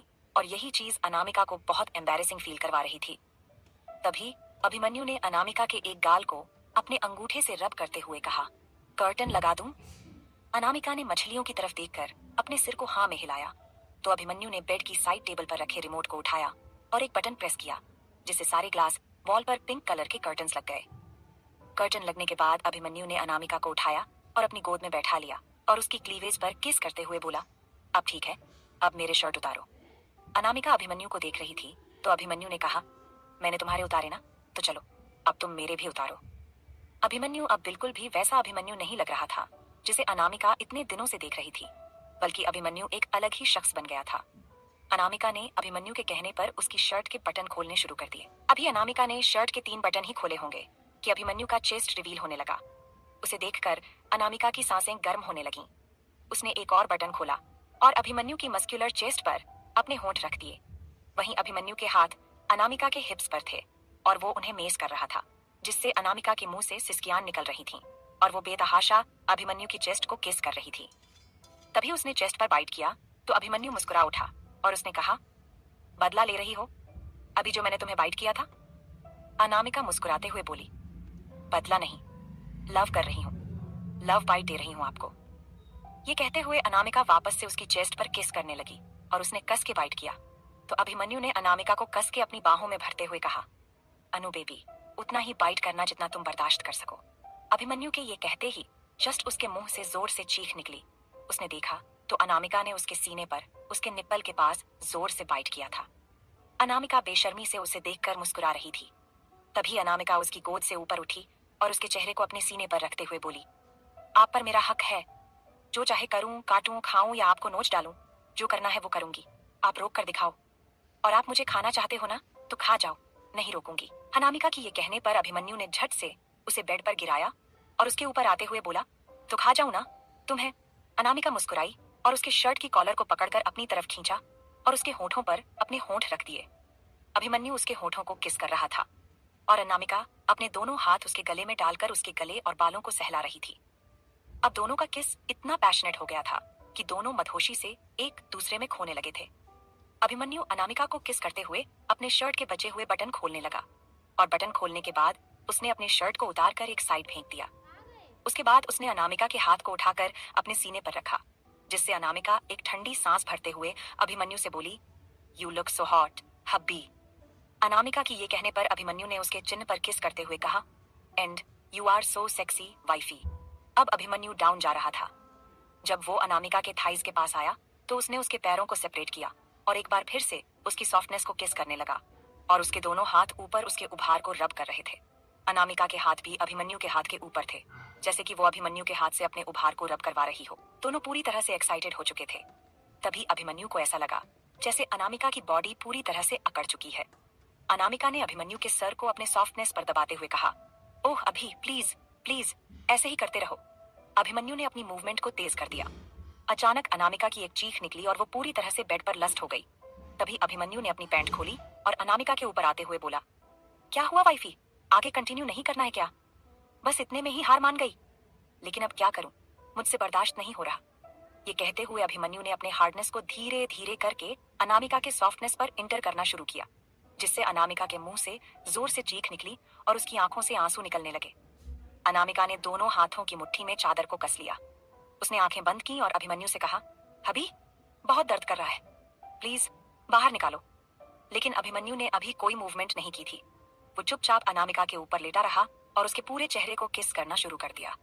वो अनामिका के उभार को भी दबा रहा था ताकि अनामिका रिलैक्स हो सके। करीब 4-5 मिनट के बाद अनामिका ने अपनी आंखें खोली और अपनी आंसू भरी आंखों से अभिमन्यु को देखकर बोली, हब्बी ऐसा कोई करता है क्या? मुझे कितना दर्द हुआ, रुक नहीं सकते थे आप? तभी अभिमन्यु ने अनामिका के होठों को छूते हुए कहा, वो क्या है ना वाइफी, अगर मैं रुकता तो तुम आगे कंटिन्यू करने नहीं देती, लेकिन अब तुम कंटिन्यू करने भी दोगी और तुम्हें मजा भी आएगा। ये कहते हुए अभिमन्यु ने अपनी कमर की मूवमेंट स्टार्ट कर दी। वो धीरे धीरे अनामिका की सॉफ्टनेस पर अपनी हार्डनेस मूव कर रहा था और अनामिका की आंखें मदहोशी से बंद हो रही थीं। उसके मुंह से सिसकियों में अभिमन्यु का नाम निकल रहा था। क्या होगा इसके आगे? क्या अभिमन्यु और अनामिका की मोहब्बत यहाँ मुकम्मल होगी या इंतजार कर रही है उनके लिए एक नई मुसीबत? इससे आगे जानेंगे कि आगे इस कहानी में क्या होगा। लेकिन उसके लिए आप सबको सुननी पड़ेगी मेरी ये कहानी, जिसका नाम है हर डेंजरस विलन। हेलो फ्रेंड्स, अगर आप लोगों को रोमांटिक मोमेंट्स कुछ ज्यादा लग रहा है तो आप लोग मुझे कमेंट में बता सकते हैं, मैं एडिट कर दूंगी। एंड प्लीज ऑडियो बुक की रिटेंशन मत दिराइए नहीं, तो मुझे चैप्टर अपलोड करने में प्रॉब्लम होगी और आप लोग एज नहीं सुन पाएंगे यहाँ तक सपोर्ट करने और प्यार देने के लिए थैंक यू एवरीवन। अभिमन्यु ने अपनी कमर की मूवमेंट स्टार्ट कर दी। वो धीरे धीरे अनामिका की सॉफ्टनेस पर अपनी हार्डनेस मूव कर रहा था और अनामिका की आंखें मदहोशी से बंद हो रही थीं। उसके मुंह से अभिमन्यु का नाम निकल रहा था। अभिमन्यु धीरे धीरे करके अपने होंठ को अनामिका के गर्दन पर चला रहा था। उसे अभी बहुत खुशी हो रही थी। उसके होंठों पर बड़ी सी स्माइल थी और वो होंठ अनामिका की गर्दन पर हरकत कर रही थी। वहीं अनामिका ने अपने हाथ को उठाकर एक हाथ अभिमन्यु के गर्दन पर उसके बालों पर रख दिया और दूसरा हाथ अनामिका का अभिमन्यु की पीठ पर था। जितनी तेजी से अभिमन्यु के होंठ अनामिका के गर्दन पर चल रहे थे, वैसे ही अनामिका अपने हाथ को अभिमन्यु की पीठ पर अपने नाखून गड़ा रही थी। अभिमन्यु धीरे से अनामिका की गर्दन से नीचे आया और उसकी क्लीवेज पर किस करने लगा। अभिमन्यु ने अपना चेहरा ऊपर किया और अनामिका के चेहरे को देखने लगा। अनामिका भी उसकी आंखों में देख रही थी। तभी अभिमन्यु ने धीरे से अनामिका सॉफ्टनेस पर अपनी मूवमेंट स्पीड करने लगा। अनामिका बस अभिमन्यु के चेहरे को देख रही थी। अनामिका ने अभिमन्यु को रोका नहीं। अनामिका अभी अभिमन्यु की आगोश में समा रही थी। वो हर चीज से बेखबर हो चुकी थी, पूरी दुनिया से बेखबर हो चुकी थी। अगर उसे कुछ नजर आ रहा था तो सिर्फ अभिमन्यु और उसका छूना, उसका उसे प्यार करना। अब जितने तेजी से अभिमन्यु के होंठ अनामिका के क्लीवेज को चूम रहे थे, उतनी ही तेजी से अनामिका की नाखून भी अभिमन्यु की पीठ पर गड़ रहे थे। अब अभिमन्यु सरकते हुए नीचे आया और अनामिका के पेट पर हर जगह किस करने लगा। अनामिका की पूरे शरीर में एक करंट सा दौड़ गया और उसने एक सिसकी भरी आह भैं की तो अभिमन्यु की होठों की हरकत और तेज हो गई। वो पूरे पेट को अनामिका के चूमते हुए उसकी नेवेल पर आकर बार बार अपनी हरकत तेज कर रहा था। वो अनामिका की नेवेल को बहुत गहरी किस कर रहा था, जिसे अनामिका के अंदर तड़प और बढ़ती जा रही थी। तभी अभिमन्यु ऊपर आया और उसने एक झटके में अनामिका को पीछे पलट दिया। अब अभिमन्यु की नजरों के सामने अनामिका की बर्फ से गोरी पीठ चमक रही थी, जिसे देखकर अभिमन्यु से कंट्रोल कर पाना मुश्किल हो रहा था। अभिमन्यु ने जल्दी जल्दी अपने होंठ अनामिका के पीठ पर चलाने शुरू कर दिया। वो अनामिका के पीठ के हर एक हिस्से को चूम रहा था और साथ ही अब अपने दांतों के निशान उसकी पीठ पर भी बना रहा था, जिससे अनामिका चादर को अपनी मुट्ठी में भरकर खुद को अभिमन्यु के दिए लव बाइट सहने के लिए रेडी कर रही थी। लेकिन अब अभिमन्यु से उसकी डिजायर कंट्रोल कर पाना मुश्किल हो रहे थे और जबकि उसकी नीचे इतनी खूबसूरत लड़की, उसकी वाइफ लेटी थी, जो अपनी मर्जी से उसके साथ सब कुछ कर रही थी। तब उसने अपने दांतों से अनामिका के निप्पल को जोर से खींच लिया। उसने अनामिका को आगे पलटा और अनामिका के मुंह से एक आह निकल गई। अभिमन्यु ने उसके बाद अनामिका की दोनों उभार को अपने हाथों में दबोच लिया। उन्हें धीरे धीरे करके मसलने लगा। अनामिका गहरी सांस ले रही थी। उसके मुंह से मौन करने की आवाज आ रही थी, जो अभिमन्यु को और वाइल्ड होने के लिए इनवाइट कर रही थी। अभी इससे पहले तो अभिमन्यु ने अनामिका की सॉफ्टनेस से अपने हार्डनेस को बाहर निकाल लिया था ताकि अनामिका को थोड़ा रिलैक्स फील हो, लेकिन अब उससे बिल्कुल भी बर्दाश्त नहीं हो रहा था। अब वो पूरी तरह से अनामिका के अंदर समाना चाहता था, उसे प्यार करना चाहता था। अभिमन्यु ने अनामिका के एक उभार को अपने मुंह में भर लिया और उसे शक करने लगा। वही अनामिका। अभिमन्यु के ऐसा करते ही एक लंबी गहरी सांस ली और फिर छोड़ी। उसने अपने हाथ अभिमन्यु के बालों पर रख दिया और उन्हें सहलाने लगी। वहीं अभिमन्यु का दूसरा हाथ अनामिका के दूसरे उभार को बुरी तरह से मसल रहे थे, दबा रहे थे। अनामिका को ये पल बहुत अच्छा लग रहा था, लेकिन तुरंत ही अभिमन्यु की सॉफ्टनेस वाइल्डनेस में बदल गई। अभिमन्यु अनामिका के उभार को खींचते हुए सक कर रहा था और दूसरे हाथ से इतनी बुरी तरह से मसल रहा था कि अनामिका के मुंह से चीख निकलने लगी थी। अनामिका ने अभिमन्यु से कहा, अभिमन्यु प्लीज ऐसा मत करो, ये मेरा फर्स्ट टाइम है। It's my first time hubby. Abhimanyu please ऐसे तो मत करो। जब अभिमन्यु ने अनामिका के मुंह से सुना कि ये उसका फर्स्ट टाइम है, तो उसके होठों पर एक डेविल स्माइल आ गई और उसने अनामिका से कहा, मैं ख्याल रखूंगा वाइफी कि मैं तुम्हारे साथ जेंटल रहूंगा और तुम्हें सेटिस्फाइड कर सकूं। इतना कहकर अभिमन्यु ने वापस से अनामिका का दूसरा उभार अपने मुंह में भर लिया और बेरहमी से उन्हें शक करने लगा। वहीं अब पहले वाला उभार उसके हाथों में बुरी तरह से मसला जा रहा था। अनामिका बस छटपटाते हुए अपने सर को इधर से उधर तकिए पर पटक रही थी। उसने अपने दर्द को बर्दाश्त करने के लिए अभिमन्यु के बालों को कस के अपनी मुट्ठी में भर रखा था। अभिमन्यु कुछ देर बाद अपना चेहरा ऊपर कर अनामिका को एक नजर देखता है। उसकी नजर अनामिका के चेहरे पर कुछ देर इस कदर थम गई थी जैसे उसके सामने कोई आसमान की उतरी हुई परी हो। अनामिका अब भी अभिमन्यु को इतनी प्यारी और खूबसूरत नजर आ रही थी। अभिमन्यु अनामिका के पूरे शरीर को एक्सप्लोर करने के बाद नीचे की ओर बढ़ जाता है। वो उसके पेट से अपने होठों को नीचे बढ़ा रहा था। अनामिका की सांसें बढ़ने लगी। उसके होंठ हल्के हल्के कांप रहे थे। लेकिन उसका एक हाथ अभी भी अभिमन्यु के बालों में घूम रहा था। वो अपनी पकड़ उसके बालों में कस रही थी। अनामिका की हल्की हल्की सिसकियां रूम में गूंजने लगीं, जिसे अभिमन्यु अब बिना वक्त गवाए आगे बढ़ जाता है। वो उसके पैरों को सेपरेट कर अपना फेस नीचे झुका लेता है। वही अभिमन्यु के ऐसा करते ही अनामिका के मुंह से आह निकलती है और वो अपनी कमर को बेड से ऊपर उठा लेती है। उसकी सांसें बहुत गहरी होने लगी थी और आंखें आध खुली हुई थी, जिसमें मदहोशी साफ दिख रही थी। अभिमन्यु अनामिका की सॉफ्टनेस को अपनी टंग से सक कर रहा था, जिससे अनामिका की बेचैनी और बढ़ती जा रही थी। जब अभिमन्यु अनामिका की सॉफ्टनेस को पूरी तरह महसूस कर चुका था, तो वो बेड पर बैठ जाता है और अनामिका की तरफ देखते हुए कुछ कहने को हुआ ही था कि तभी अनामिका जल्दी से बेड से उठकर उसके होठों पर किस करने लगती है। अनामिका को ऐसे पाकर अभिमन्यु उसकी गर्दन पर अपना होंठ रख देता है और उसके कमर पर पकड़ मजबूत कर देता है। अभिमन्यु के आंखों से उसकी अंदर की एविल स्माइल का पता लगाया जा सकता था। अब अनामिका अभिमन्यु के ऊपर थी, या यूं कहे अभिमन्यु ने उसे अपने ऊपर लिया हुआ था। अभिमन्यु अपने होंठ उसके कान के पास ले जाकर अपनी धीमी आवाज में बोला, कम ऑन बेबी, अब तुम्हारी बारी। बोलकर वो अपने होंठ उसके कान पर ही टिका देता है और अपने दूसरे हाथ से उसकी कमर पर पैटर्न बनने लगता है। अनामिका अपने हाथों को उसकी बॉडी पर धीरे से चला रही थी। कुछ पल बाद अभिमन्यु उसके हाथ को अपनी हार्डनेस की तरफ बढ़ा देता है। अभिमन्यु के फेस पर स्माइल आ जाती है और अनामिका अचानक ऐसा होने से अपनी आंखें बंद कर लेती है। लेकिन अभिमन्यु उसके हाथ पर अपना हाथ रख उसे पीछे हटने से रोक देता है, जिसे अनामिका ने उसकी हार्डनेस को पकड़ा हुआ था। और अब अनामिका भी जो कहीं खोने लगी थी, वो उसकी हार्डनेस को हिलाने लगती है, जिसे अभिमन्यु को सेटिस्फेक्शन मिल रही थी।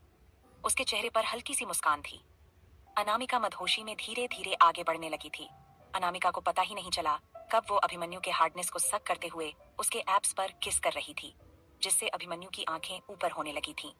कुछ पल के बाद अभिमन्यु के चेहरे पर एक मुस्कान नजर आ रही थी, जिसे देखकर पता चल रहा था कि वो अनामिका के ऐसा करने से सेटिस्फाई फील कर रहा है। अनामिका का चेहरा पूरा लाल हो गया था। वो पसीने में भीग चुकी थी। अभिमन्यु जल्दी से अनामिका के ऊपर आता है और एक बार फिर से अनामिका को किस करने लगता है। वहां बिल्कुल शांति पसरी हुई थी और कुछ सुनाई दे रहा था, तो बस अनामिका और अभिमन्यु के तेज सांसों की आवाज, और कुछ ही देर बाद वहां उन दोनों की आहें भी गूंजने लगती हैं। अभिमन्यु एक झटके के साथ खुद को फिर से अनामिका के अंदर उतार लेता है, जिससे अनामिका के मुंह से एक दर्द भरी चीख निकल जाती है, जिसे सुनते हुए अभिमन्यु अपनी कमर को तेजी से मूव करने लगता है। लेकिन अनामिका की आहें उसे शांत कर रही थी। कुछ देर बाद अनामिका, जो खुद बुरी तरह बेचैन हो चुकी थी, वो खुद की बेचैनी को कम करने के लिए अभिमन्यु का पूरा साथ दे रही थी। अभिमन्यु अपने कमर को मूव करते हुए अनामिका को किस कर रहा था, साथ ही उसे लव बाइट भी दे रहा था। अभिमन्यु के ऐसा करने से अनामिका के आहें तेज होने लगी थी। अभिमन्यु अपना कंट्रोल अब पूरी तरफ खो चुका था। वो हर बीतते पल के साथ एग्रेसिव हो रहा था। वो भूल चुका था कि उससे अनामिका ने जेंटल होने के लिए कहा था, लेकिन यहाँ अनामिका भी उसे रोकने की कोशिश नहीं कर रही थी, क्योंकि वो खुद भी अपना पूरा कंट्रोल खो चुकी थी। अभिमन्यु के हाथ अनामिका के हाथों से मिले हुए थे। दोनों की उंगलियां आपस में उलझी हुई थीं। अनामिका की कमर बेड से कुछ ऊपर उठ चुकी थी। वो अपने नाखून अब अभिमन्यु की हथेली पर गाड़ने लगी थी। अनामिका अपनी आहें भरते हुए बोली, आहा प्लीज। अभिमन्यु उसके होठों को रब करते हुए बोला, अभी तो सब स्टार्ट हुआ है, सो एंजॉय बेबी। इतना कहते हुए वो अपनी मूवमेंट और बढ़ा देता है। वही अनामिका और तेजी से आहें भर रही थी। अनामिका बेडशीट को अपने हाथों में जकड़ लेती है और अपने लोअर लिप को खुद ही बाइट करने लगती है। वही अभिमन्यु उसके साथ इंटीमेट होते हुए उसके सीने पर अपने दांत गड़ा रहा था। दोनों अपनी ही दुनिया में पूरी तरह खोने लगे थे। लगभग 2 घंटे बाद अनामिका अभिमन्यु के ऊपर बैठी ही थी। उसके दोनों हाथ अभिमन्यु के पेट पर ऊपर की तरफ बढ़ रही थी और उसकी कमर लगातार मूव कर रही थी। अभिमन्यु अनामिका के ऐसा करते ही अपने लवर लिप को दांतों में दबा लेता है और उसके हाथ की पकड़ अब मजबूत हो गई थी, जो कि अनामिका की कमर पर था।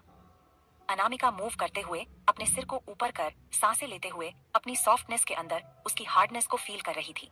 जैसे जैसे दोनों एक दूसरे में समाते जा रहे थे, वैसे वैसे कमरे का माहौल और भी गर्म हो रहा था। ये सब लगभग 2 घंटे तक चलता है, जिसके बाद अनामिका की अभिमन्यु की साइड लेटते हुए आंखें बंद हो चुकी थी। वही अभिमन्यु के हाथ अनामिका की सॉफ्टनेस को टच कर रहे थे, जिसकी वजह से अनामिका आहें भरने लग रही थी। अभिमन्यु अनामिका के कान के पास जाकर अपनी मदहोश आवाज में बोला, यू फील बेटर बेबी। अपनी बात कहते हुए वो उसके कान पर हल्की सी बाइट करता है। उसकी आवाज सुन अनामिका पलट कर उसके गले लग जाती है। इस बीच अभिमन्यु का हाथ बिल्कुल नहीं रुका था।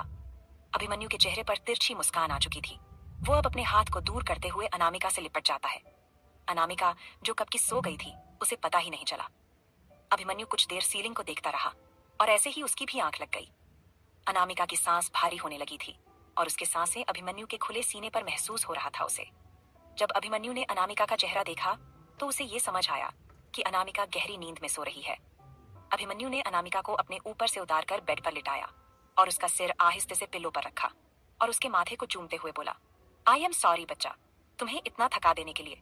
लेकिन अगर तुम्हें नहीं थकाता तो मैं यहाँ से जा नहीं पाता, क्योंकि तुम्हारे सामने मैं नहीं जा सकता। सॉरी बच्चा। इतना कहकर अभिमन्यु बेड से उठा। उसने जाकर लगेज खोला और उसमें से अपनी एक शर्ट निकालकर अनामिका के पास आया। उसने पहले टॉवेल से अनामिका की पूरी बॉडी को साफ किया, उसकी सॉफ्टनेस को साफ किया।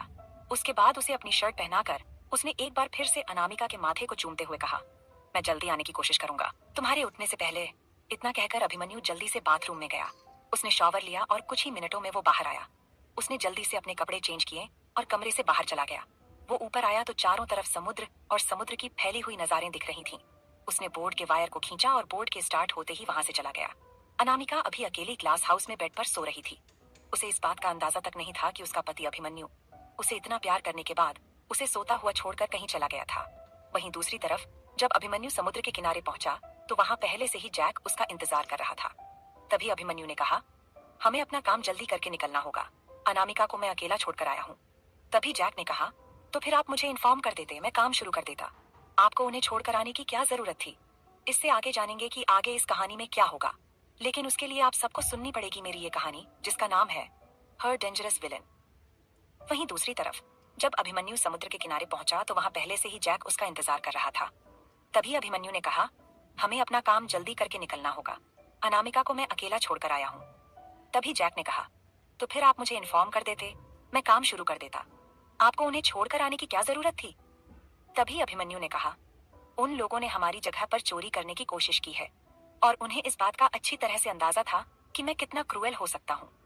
उसके बाद भी उन्होंने ऐसा किया, तो ऐसे कैसे छोड़ देंगे? इतना कहकर अभिमन्यु ने जैक की तरफ अपना हाथ बढ़ाया और आगे बढ़ गया। जैक ने अपनी कमर पर खोसे हुए गन को लोड करके अभिमन्यु के हाथ में रखा और उसके पीछे चलने लगा। अभी दोनों एक आइलैंड पर थे जो समुद्र के दूसरी तरफ था। अभिमन्यु आगे बढ़ा और आइलैंड पर बनी एक गुफानुमा इग्लू के अंदर गया। वहां पर कुछ लोगों को बंद कर रखा गया था। अभिमन्यु ने जाकर देखा तो उनमें 4 लड़के और 2 लड़कियां थीं। लड़कियों को देखकर अभिमन्यु का दिमाग घूम गया और उसने जैक से कहा, लड़कियों को क्यों बंद कर रखा गया है? तभी जैक ने कहा, ये मामूली लड़कियां नहीं है, इन्हें फाइटिंग अच्छे से आती है, ये हर एक काम में माहिर है। ये एक तरह से हैकर का काम कर रही थीं, ताकि उनकी हैकिंग से सिस्टम अपना काम सही से न कर सके और ये लोग चोरी कर सके। तभी अभिमन्यु मुस्कुराया और बोला, फिर तो इनका टेस्ट होना बनता है। ये बोलकर उसने लड़कियों के हाथ खोलने के लिए कहा। तभी जैक ने कहा, लेकिन। अभिमन्यु ने कहा, खोल दो। अभिमन्यु के कहने पर जैक ने लड़कियों के हाथ खोले। तभी अभिमन्यु उन लड़कियों के पास एक चेयर पर बैठा और बोला, देखो, मैं लड़कियों और बच्चों पर हाथ नहीं उठाता, इसलिए तुम्हें एक मौका दे रहा हूं जाने का। अगर जाना चाहो तो जा सकती हो, वरना। अभिमन्यु ने अपने हाथ में पकड़े गन की तरफ इशारा किया और कहा, इसे चलाने में मुझे देर नहीं लगेगी। उन लड़कियों ने एक दूसरे की तरफ देखा और फिर इग्लू से बाहर निकल गईं। तभी जैक ने अभिमन्यु से कहा, पर वो लड़कियां बहुत खतरनाक हैं, अभिमन्यु। तब अभिमन्यु ने जैक से कहा, जैक, हमें औरतों पर हाथ नहीं उठाना है। तभी जैक ने कहा, हाँ, मैंने उन पर हाथ नहीं उठाया था, बस उन्हें यहाँ बंद कर रखा गया था। उनसे बहुत सारी इंफॉर्मेशन निकाली जा सकती थी। तभी अभिमन्यु ने सामने बंधे हुए उन 4 लड़कों की तरफ देखकर कहा, तो ये किस दिन काम आएंगे? इनसे इंफॉर्मेशन निकलवाओ और उन लड़कियों को इस टापू से बाहर निकालने का इंतजाम करो। अभिमन्यु उन लड़कों के सामने बैठा था। उसने एक बार फिर से अपने हाथ को जैक की तरफ बढ़ाया। जैक ने एक छोटा सा खंजर उसके हाथ में पकड़ा दिया। अभिमन्यु ने उनमें से एक लड़के से पूछा, तो बताओ, तुम्हें ऐसा करने के लिए किसने बोला? वो लड़का तिरछा मुस्कुराया और बोला, तुम्हारे बाप ने, क्योंकि हमारा जो बॉस है वो तुम्हारा बाप ही तो लगेगा, उम्र में भी, तजुर्बे में भी। उसकी ये बात सुनकर अभिमन्यु उसकी तरफ अपनी गर्दन टेढ़ी करके देखने लगा। उसके बाद मुस्कुराया, लेकिन उसकी उस मुस्कुराहट में इतनी खतरनाक वाइब आ रही थी कि जिस लड़के ने अभी ये कहा था वो थर थर कांपने लगा। तभी एक झटके से अभिमन्यु ने वो खंजर उसके सीने में उतारा और खींच लिया, जिससे उसके सीने का खून पूरी तरह से फव्वारे की तरह उड़ा और अभिमन्यु के मुंह और उसकी शर्ट पर आ गिरा। उसके बाद अभिमन्यु ने बार बार उस लड़के के सीने पर खंजर उतारा और वापस से पीछे खींच लिया। अभिमन्यु के ऐसा करने से उसके सामने जो 3 लड़के और बैठे थे वो थर थर कांपने लगे और हाथ जोड़कर बोलने लगे, सॉरी, सॉरी, हमसे दोबारा नहीं होगा। हमारे बॉस ने ऐसा करने के लिए कहा था क्योंकि वो हीरे का कंटेनर इंडिया आपकी कंपनी में जाने वाला था और हमसे कहा गया कि अगर हम वो हीरा चुरा लेते हैं तो हमें उसमें से 50% पैसे दिए जाएंगे। हम लालच में आ गए थे। अगर हमें पता होता कि आप इतने खतरनाक हैं और वो हीरा आपकी कंपनी के लिए जा रहा है तो हम ऐसा बिल्कुल नहीं करते। हमें माफ कर दीजिए, हमें माफ कर दीजिए। अभिमन्यु अभी कुछ कहता, तब तक जो लड़का अभिमन्यु से माफी मांग रहा था, उसने अभिमन्यु की एक पैर को पकड़कर उसे पीछे की तरफ गिराने की कोशिश की। लेकिन उससे पहले ही अभिमन्यु ने हरकत की और एक लात उसके मुंह पर मारी। जैक तो बाहर चला गया था उन लड़कियों को छोड़ने के लिए, और यहाँ अंदर अभिमन्यु उनके साथ मौत का खेल खेल रहा था। अभिमन्यु ने मुस्कुराते हुए कहा, तुम लोगों को पहले तो सोचा था छोड़ दूंगा, लेकिन अब लगता है मेरे ये हाथ तुम लोगों के खून से ही रंगेंगे। इतना कहकर अभिमन्यु एक एक कर उन तीनों लड़कों को उस खंजर से बड़ी बेरहमी से मारने लगा, और उनका पूरा खून अभिमन्यु के ऊपर उड़ रहा था। अभिमन्यु ने 3 लड़कों को खंजर से मारा था और एक को जिंदा छोड़ा था। अभिमन्यु ने उस लड़के को उसकी गर्दन से पकड़कर अपने चेहरे के करीब खींचते हुए कहा, तो जाकर तेरे बाप को ये बोल दे कि अभिमन्यु राणावत के सामने खड़े होने की किसी की औकात नहीं है। आज उसने खड़े होने की कोशिश की, उसका हश्र बहुत खतरनाक होगा, और अगर वो नहीं चाहता कि मैं उसे 2 गज जमीन के नीचे दफन करूं, तो चुपचाप से अपने बिल में घुस जाए। अगर मेरे साथ पैंतरे करेगा तो मैं जिंदा नहीं छोड़ूंगा। उस लड़के को पीछे धकेल कर अभिमन्यु इग्लू से बाहर निकला और उसने जैक को देखा तो जैक वापस आ रहा था। उसने पूछा, लड़कियों को कहाँ छोड़ा? जैक ने कहा, उन्हें शिप में बैठाकर आइलैंड से दूर भेज दिया है। वो समुद्र के दूसरे किनारे लड़कियों को छोड़ देंगे। उन्हें कुछ नहीं होगा, उन्हें फाइट आती है। अभिमन्यु ने हाँ में सिर हिलाया और इग्लू की तरफ अंगूठे से इशारा करते हुए कहा, लड़के मारे गए हैं, एक को जिंदा छोड़ा है ताकि अपने बॉस को जाकर खबर दे सके। ठिकाने लगा दो और तुम भी निकलो यहाँ से, जल्दी जाकर रेस्ट करना। इतना कहकर अभिमन्यु जाकर अपनी बोट में बैठा और स्टार्ट करके वापस अपने ग्लास हाउस में आ गया। ग्लास हाउस के चारों तरफ भी बॉडीगार्ड थे जो हाउस को गार्ड कर रहे थे, क्योंकि अभिमन्यु ऐसी अनजान जगह पर अनामिका को अकेले नहीं छोड़ सकता था। इसलिए उसने अनामिका की हिफाजत के लिए अपने भरोसेमंद लोगों को लगाया हुआ था। अभिमन्यु अभी व्हाइट शर्ट में पूरी तरह से खून से सना हुआ था। उसके चेहरे पर भी खून लगा हुआ था। उसने समुद्र के पानी से अपना चेहरा साफ किया और वो ग्लास हाउस की तरफ बढ़ गया। करीब 4 घंटे के बाद अभिमन्यु लौटा था ग्लास हाउस में। वो बोट की चेन को पिलर से लॉक करने के बाद जल्दी से अंदर भागा अपने कमरे की तरफ, कहीं अनामिका उठ ना गई हो। उसने अंदर जाते हुए अपनी शर्ट के बटन खोले और शर्ट को अपनी बॉडी से अलग करके अपने हाथ में पकड़ लिया, ताकि शर्ट में लगे खून को देखकर अनामिका ना डर जाए। लेकिन जब वो कमरे में पहुंचा तो उसने देखा कि अनामिका अभी भी गहरी नींद में सो रही है और उसके चेहरे पर उसके बाल बिखरे हुए हैं, जिसे देखकर अभिमन्यु मुस्कुराया। उसने शर्ट को बेड के नीचे फेंक दिया और सिर्फ पैंट में वो बिस्तर पर अनामिका के बगल में लेट गया। उसने अनामिका को उसकी कमर से पकड़कर अपने ऊपर किया और उसके चेहरे पर आ रहे बालों को उसके कान के पीछे करते हुए उसके माथे को चूम लिया और अपनी आंखें बंद करते हुए उसने धीरे से कहा, रिश्ते की नई शुरुआत की है, इसे जिंदगी भर थाम के रखने का इरादा है। बस तुम मेरा साथ देना, कभी मुझे अकेला मत छोड़ना। जैसे अभिमन्यु की बातों को अनामिका सुन रही थी, उसने धीरे से कहा, कभी नहीं छोड़ूंगी आपको। अभिमन्यु मुस्कुराते हुए अनामिका के माथे को चूम कर अपनी आंखें बंद कर सो गया। 5-6 घंटे की एक अच्छी नींद लेने के बाद जब अनामिका की आंखें खुली तो उसने अपने ऊपर किसी का भार महसूस किया, और उसकी नजरें जब घड़ी की तरफ गई तो उसने देखा कि सुबह के 6:00 बज रहे थे। अनामिका उठने की कोशिश करती है, तभी उसे ऐसा लगता है जैसे कि उसके सीने पर किसी ने हाथ रखा हुआ है। अनामिका ने मुस्कुराते हुए बगल में सोए हुए शख्स के चेहरे को देखा। अभिमन्यु के रूप को देखकर अनामिका मुस्कुराई और उसने अभिमन्यु के होठों पर एक लाइट किस की, लेकिन तभी उसकी नजर बेडशीट पर गई और अब तक अनामिका के चेहरे पर जो मुस्कुराहट बनी हुई थी वो एक पल को गायब हो गई। उसका चेहरा सफेद पड़ गया, ऐसा लग रहा था जैसे कि उसके चेहरे में जो खून की रंगत थी, लालिमा थी, वो बिल्कुल गायब हो गई और किसी मरे हुए मुर्दे की तरह उसका चेहरा सफेद पड़ गया। अनामिका ने जल्दी से अभिमन्यु का हाथ अपने सीने से हटाया और वो जागे ना इतने आहिस्ता से बेड से उठकर अपने पैरों को बेड के नीचे रखा। वो बेड साइड खड़े होकर बेडशीट देख रही थी। अनामिका ने नीचे झुककर अपने कपड़े उठाए और दबे पांव अभिमन्यु को देखते हुए वो बाथरूम में के अंदर घुस गई। उसने क्या किया था ये अभी उसे याद आ रहा था। पिछली रात उसकी वर्जिनिटी को अभिमन्यु ने लूज कर दिया था, वो भी उसकी मर्जी के साथ, ना कि किसी जबरदस्ती से। लेकिन अभी जो उसने बेडशीट देखा उसे देखकर उसे खुद पर गुस्सा आ रहा था कि जब अभिमन्यु उठेगा और वो ये सब देखेगा तो उसके बारे में क्या सोचेगा। अनामिका ने अपने कपड़े बाथरूम के स्लैब पर रख शॉवर ऑन किया और रोते हुए शॉवर के नीचे बैठ गई। उसकी आंखों के आगे वो सब कुछ आ रहा था जो उसने कल रात अभिमन्यु के साथ किया था। उसके बाहों में समाना और फिर अभिमन्यु का उसे हर जगह किस करना, उसकी हर एक हिस्से को अपने अंदर भरना, उसका अभिमन्यु को ये कहना कि ये उसका फर्स्ट टाइम है तो वो जेंटल रहे, और अभिमन्यु का उसके साथ इंटीमेट होते हुए वाइल्ड हो जाना। अभी सब एक फिल्म की रील की तरह अनामिका की आंखों के सामने आ रहा था और उतनी ही तेजी से अनामिका की आंखों से आंसू भी बह रहा था कि अभिमन्यु को यही लगेगा कि उसने उसे धोखा दिया है। अनामिका को जैसे जैसे उसके शरीर में अभिमन्यु के छूने का एहसास हो रहा था। वो अपने बदन को नोचते हुए शॉवर के पानी में ये साफ करने की कोशिश कर रही थी कि अभिमन्यु ने जो उसे छुआ है वो मिट जाए। उस एहसास को अनामिका मिटा देना चाहती थी। अभी अनामिका को खुद पता नहीं चल रहा था कि वो अपनी जिस्म को कितना हर्ट कर रही है। उसकी जिस्म में रेडनेस आना शुरू हो गई थी। अनामिका की खुद की नाखून उसकी जिस्म को छील रहे थे। खरोच के निशान बन रहे थे उसकी जिस्म पर। वही कमरे में अभिमन्यु इन सब से बेखबर सो रहा था। वो तो इस मीठे सपने के एहसास में खोया था कि जिस लड़की को पहली बार देखकर उसे उस पर गुस्सा आया था, आज वो लड़की आज उसकी बाहों में सोई थी।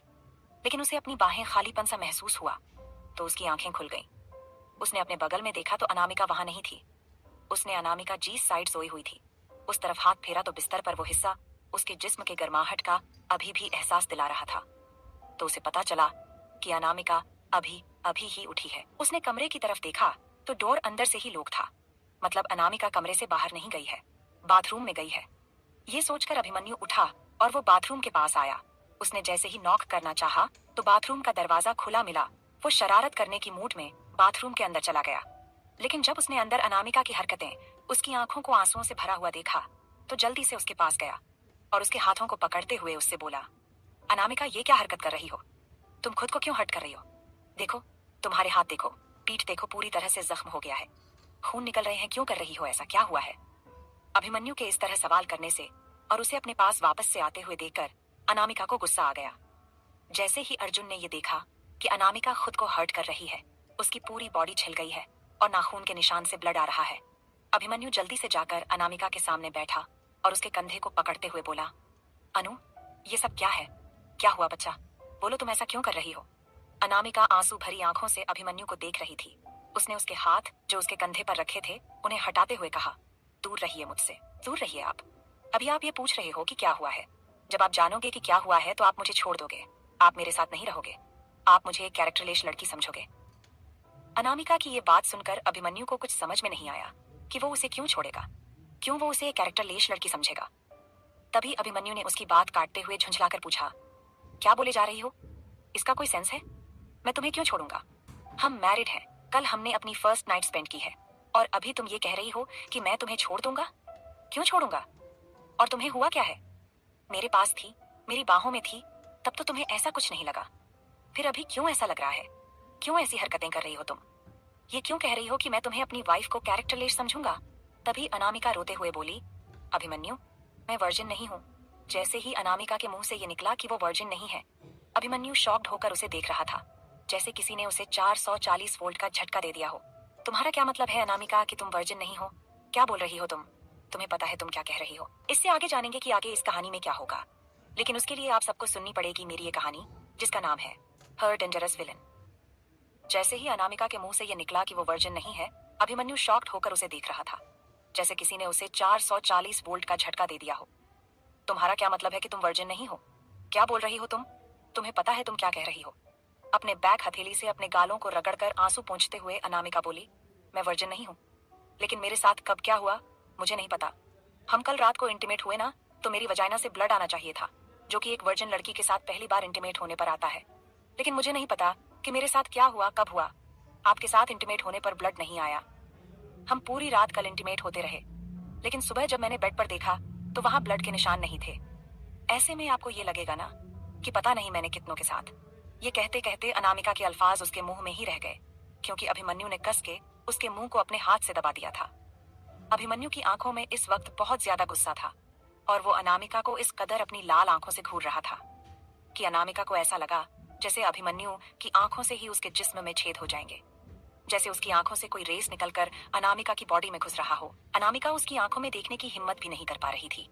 तभी अभिमन्यु ने अपने हाथ की पकड़ अनामिका के जबड़े पर कसते हुए सर्द आवाज में कहा, तुमसे ऐसा किसने कहा कि अगर इंटीमेट होने पर लड़की की वजाइना से ब्लड नहीं आया तो वो लड़की वर्जिन नहीं होती है? तुम्हें याद है कि तुमने कभी किसी के साथ? अभी वो आगे कुछ कहता उससे पहले ही अनामिका रोते हुए बोली, नहीं, मैंने कभी किसी के साथ कुछ नहीं किया। आप पहले शख्स हो जिसके मैं इतने करीब आई हूँ। अनामिका की ये बात सुनकर अभिमन्यु को बहुत राहत महसूस हुई। उसने अनामिका के गालों को प्यार से अपने हाथों में भरते हुए कहा, तो फिर बच्चा, ये बात क्यों बोल रही हो कि तुम वर्जिन नहीं हो? तो एक बार फिर से अनामिका रोते हुए बोली, क्योंकि ब्लड। अनामिका की मुंह से इससे आगे कुछ नहीं निकला। अभिमन्यु ने अनामिका के होठों पर अपने होंठ रख दिए और उसे किस करने लगा। अनामिका को यह समझ नहीं आया कि अभिमन्यु को यह बताने पर कि इंटीमेट होने के बाद उसके वजाइना से ब्लड नहीं आया, वो उससे दूर नहीं हुआ, बल्कि उसे किस कर रहा है। अनामिका उसे खुद से दूर करने के लिए छटपटा रही थी। तभी अभिमन्यु ने उसके होठों को अपने होठों से आजाद किया और उसे खड़ा करके अपनी गोद में उठाते हुए बोला, बच्चा, पहले तो यहाँ से चलो, मैं तुम्हें सब समझाता हूँ, और ये रोना बंद करो। ऐसा कुछ नहीं है कि मैं तुम्हें छोड़ दूंगा, मैं तुम्हें कभी नहीं छोड़ूंगा, सोना। अभी अभिमन्यु प्यार से अनामिका को समझा रहा था, बता रहा था। अनामिका को यह समझ नहीं आ रहा था कि वो क्या बोले। जहां उसे थोड़ी देर पहले ये डर लग रहा था कि जैसे ही अभिमन्यु की आंखें खुलेंगी और वो बेड पर ब्लड स्टेन नहीं देखेगा तो वो उसे डांटेगा, गुस्सा करेगा, हो सकता है गंदी गालियां भी दे कि उसने पहले किसी और के साथ मुंह काला किया हो, किसी और के साथ इंटीमेट हुई हो, और वो उसे अपनी जिंदगी से निकाल देगा, उसके साथ शादी तोड़ देगा। लेकिन यहाँ तो बात ही पलट गई थी। अभिमन्यु तो उसे किस कर रहा था, प्यार कर रहा था, अपनी गोद में उठाकर उसे बहला फुसला रहा था। अभिमन्यु अनामिका को वापस से कमरे में लेकर आया और उसे बैठाकर दूसरे लगेज से अपना शर्ट निकालकर अनामिका को पहना दिया। उसके बाद उसने अपना फोन लिया और रागिनी जी का नंबर डायल किया। अभिमन्यु ने कहा, मॉम से पूछो कि क्या अगर लड़की की वजाइना से ब्लड नहीं आता है तो वो वर्जिन नहीं होती है। अनामिका ये बात सुनकर अभिमन्यु को हैरान नजरों से देखते हुए बोली, नहीं, मैं मॉम से ऐसा कुछ नहीं पूछूंगी। तभी अभिमन्यु ने कहा, पूछो अभी। इतना कहते ही दूसरी तरफ से हेलो की आवाज आई। पहली बार रागिनी जी की आवाज सुनकर अनामिका डर रही थी। तभी अभिमन्यु ने कहा, हेलो मॉम, कैसे हो आप। रागिनी जी मुस्कुराते हुए बोली, मैं ठीक हूँ, लेकिन अभी तुम्हारा कॉल इस वक्त, क्या हुआ। वहां तो अभी सुबह हो रही होगी ना। अभिमन्यु ने कहा, कुछ नहीं मॉम, अनामिका को आपकी याद आ रही थी, इसलिए मैंने आपको कॉल मिला दिया कि वो आपसे बात कर लेगी तो उसे अच्छा लगेगा। रागिनी जी मुस्कुराई, अच्छा, फोन दो उसे। अभिमन्यु ने फोन अनामिका को पकड़ा दिया। अनामिका मना कर रही थी, लेकिन अभिमन्यु ने अपनी आंखें दिखाई और कहा, पूछो। तब अनामिका जबरदस्ती मुस्कुराने की कोशिश करते हुए बोली, हेलो मामा, कैसे हो आप। रागिनी जी पहले ही अनामिका की आवाज सुनकर समझ गई थीं कि कुछ हुआ है। फिर भी उन्होंने मुस्कुराते हुए कहा, हाँ बेटा, मैं बिल्कुल ठीक हूँ, तुम कैसी हो और मेरे बेटे ने तुम्हें ज्यादा परेशान तो नहीं किया ना। अनामिका उनकी बात सुनकर मुस्कुराई और बोली, नहीं मम्मा, इन्होंने मुझे परेशान नहीं किया, मुझे आपसे कुछ पूछना था। रागिनी जी ये बात पहले ही समझ गई थी कि जरूर कुछ हुआ है, तो उन्होंने कहा, हाँ बेटा पूछो ना। अनामिका ने उनसे पूछा, मामा, अगर लड़की के वजाइना से ब्लड नहीं आएगा तो क्या वो वर्जिन नहीं रहेगी। अनामिका ये कहते हुए बहुत अटक रही थी। उसे बहुत शर्म आ रही थी कि वो अपनी सास से ये क्या पूछ रही है। अनामिका का सवाल सुनते ही रागिनी जी समझ गई थी कि वो अभी किस ट्रॉमा से गुजर रही होगी। तभी रागिनी जी ने अनामिका से कहा, वीडियो कॉल करो। रागिनी जी के ये कहते ही अभिमन्यु ने अनामिका के हाथ से फोन लिया और कॉल काटकर फिर अनामिका का दुपट्टा उसे उड़ाया और वीडियो कॉल किया। वीडियो कॉल करने पर अनामिका की आंखों से आंसू बहते हुए देखकर रागिनी जी ने कहा, पहले तो अपने ये आंसू साफ करो, क्योंकि मैं अपनी बेटी की आंखों में आंसू नहीं देख सकती, वरना तुम्हारी इन आंखों में आए आंसू की वजह से मैं अभिमन्यु को बहुत मारूंगी वापस आने पर। ये सुनकर अभिमन्यु का मुंह बन गया और वहीं अनामिका मुस्कुरा दी।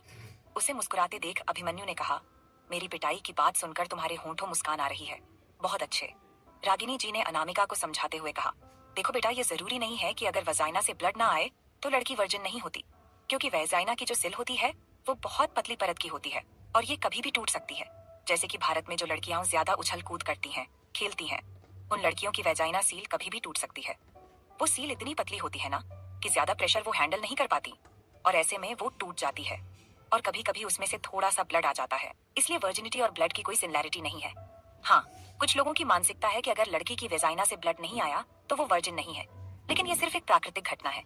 जरूरी ये है बेटा कि आप कितने पाक साफ हो और आपका मन कितना प्योर है। 10 लड़कों के साथ इंटीमेट होने के बाद भी वापस वर्जिनिटी पाई जा सकती है।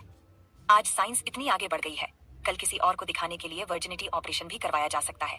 इसलिए इस बात को लेकर बिल्कुल भी स्ट्रेस मत लो और रोना धोना मत करो, और ये मत सोचो कि ब्लड आने पर ही लड़की वर्जिन मानी जाती है। अनामिका को यह समझाने के बाद रागिनी जी ने अभिमन्यु से कहा, अभिमन्यु, तुमने कुछ कहा है अनामिका से। तो अभिमन्यु ने पहले तो हिचकिचाया, फिर बोला, नहीं मॉम, एक्चुअली कल रात को मैं और अनामिका एक हो चुके और सुबह बेडशीट देखकर ये पागल रोने लगी और खुद को हर्ट करने लगी। आपको पता है, इसने अपनी बॉडी को इस तरह नोच लिया है कि इसकी पूरी बॉडी स्क्रैच से भर गई है और ब्लड भी आने लगा है। रागिनी जी हैरान हो गईं कि अनामिका ऐसा कैसे कर सकती है। उन्होंने अनामिका को डांटते हुए कहा, अनु बेटा, ऐसा क्यों कर रही हो तुम। इस चीज के लिए इतना सोचने की जरूरत नहीं है बच्चा, हम तुम्हें कभी भी ब्लेम नहीं करेंगे, ठीक है। अब अभिमन्यु, तुम अनामिका को ओनाइंटमेंट लगा दो और उसे रेस्ट करने दो, परेशान मत करना मेरी बच्ची को। अभिमन्यु ने अनामिका की तरफ देखा और उसके होठों पर शरारत भरी मुस्कान आई। उसने रागिनी जी से कहा, ठीक है, मैं इसे परेशान नहीं करूंगा। इतना कहकर अभिमन्यु ने कॉल काट दिया। लेकिन अभिमन्यु की नजरों में जो शरारत नजर आ रही थी, उसे देखकर अनामिका ने कहा, अभी आपने कहा ना कि आप मुझे परेशान नहीं करोगे। तभी अभिमन्यु ने उसका हाथ पकड़कर एक झटके से उसे अपने ऊपर खींचते हुए बेड पर गिर गया और उसकी कमर को रब करते हुए कहा, मैंने मॉम से कहा कि मैं तुम्हें परेशान नहीं करूंगा, लेकिन जो तुमने हरकत की है ना, उसके लिए तुम्हें पनिशमेंट जरूर दूंगा। आज पूरा दिन तुम कहीं नहीं जाओगी। आज पूरा दिन मेरी पनिशमेंट झेलोगी। समझी अनामिका? अनामिका अभिमन्यु के ऊपर से उठते हुए बोली, नहीं, मुझे नहीं झेलनी है पनिशमेंट। आपको क्या पता कि जब मैंने बेडशीट पर ब्लड नहीं देखा तो मुझे कैसा लगा? अभिमन्यु ने प्यार से उसके गाल को थामते हुए बोला, अच्छा बताओ, तुम्हें क्या लगा? और तुमने ये क्यों सोचा कि अगर मैंने बेडशीट पर ब्लड नहीं देखा तो मैं तुम्हें खुद से दूर कर दूंगा, छोड़ दूंगा, इल्जाम लगाऊंगा तुम पर? क्या तुमने अभी तक मुझे इतना ही समझा था? अनामिका ने अभिमन्यु से कहा, अभी हमारी शादी को वक्त नहीं हुआ है। मुझे तो ऐसा लग रहा है कि हम दोनों जल्दी नजदीक आ गए हैं, क्योंकि मॉम भी यही चाहती थी। आई नो कि आप मेरे नजदीक आए हो तो सिर्फ मॉम की वजह से, वरना आपको तो किसी और से प्यार था ना। आप मेरे साथ ये सब नहीं करते। और यही चीज मेरे दिल में डर पैदा कर रही थी कि अगर आपको पता चला कि मैं वर्जिन नहीं हूँ तो आप मुझे छोड़ दोगे। आप मुझे वो गंदी वाली गली होती है ना, कुलटा, कलमुही, वो सब समझोगे। अनामिका की ये सब कहने पर भी अभिमन्यु ने उसे नहीं रोका था, क्योंकि वो चाहता था कि अनामिका के मन में अभी जो भी है वो पूरी तरह से उन चीजों को बाहर निकाल दे। उसके बाद वो उसे समझाएगा। अभी अभिमन्यु अनामिका को अपनी बाहों में लिए हुए बेड पर लेटा हुआ था। उसने प्यार से अनामिका के बालों को सहलाते हुए पूछा, अच्छा, ये बताओ कि तुम्हें ऐसा क्यों लगा कि बेड पर ब्लड स्टेन न देखने से मैं तुम्हें छोड़ दूंगा? किसने कहा तुमसे ये सब? अनामिका थोड़ी देर चुप रही, फिर बोली, वो मैंने ना टीवी पर देखी थी, रील्स भी देखी थी। एक सीरियल आता था, मुझे उसका नाम याद नहीं है। बचपन में देखा था, वो मामा देख रही थी ना, तो वो दिमाग में रह गया कि लड़की की जब नई नई शादी होती है ना, तो उसकी सांस बहुत डेंजर होती है।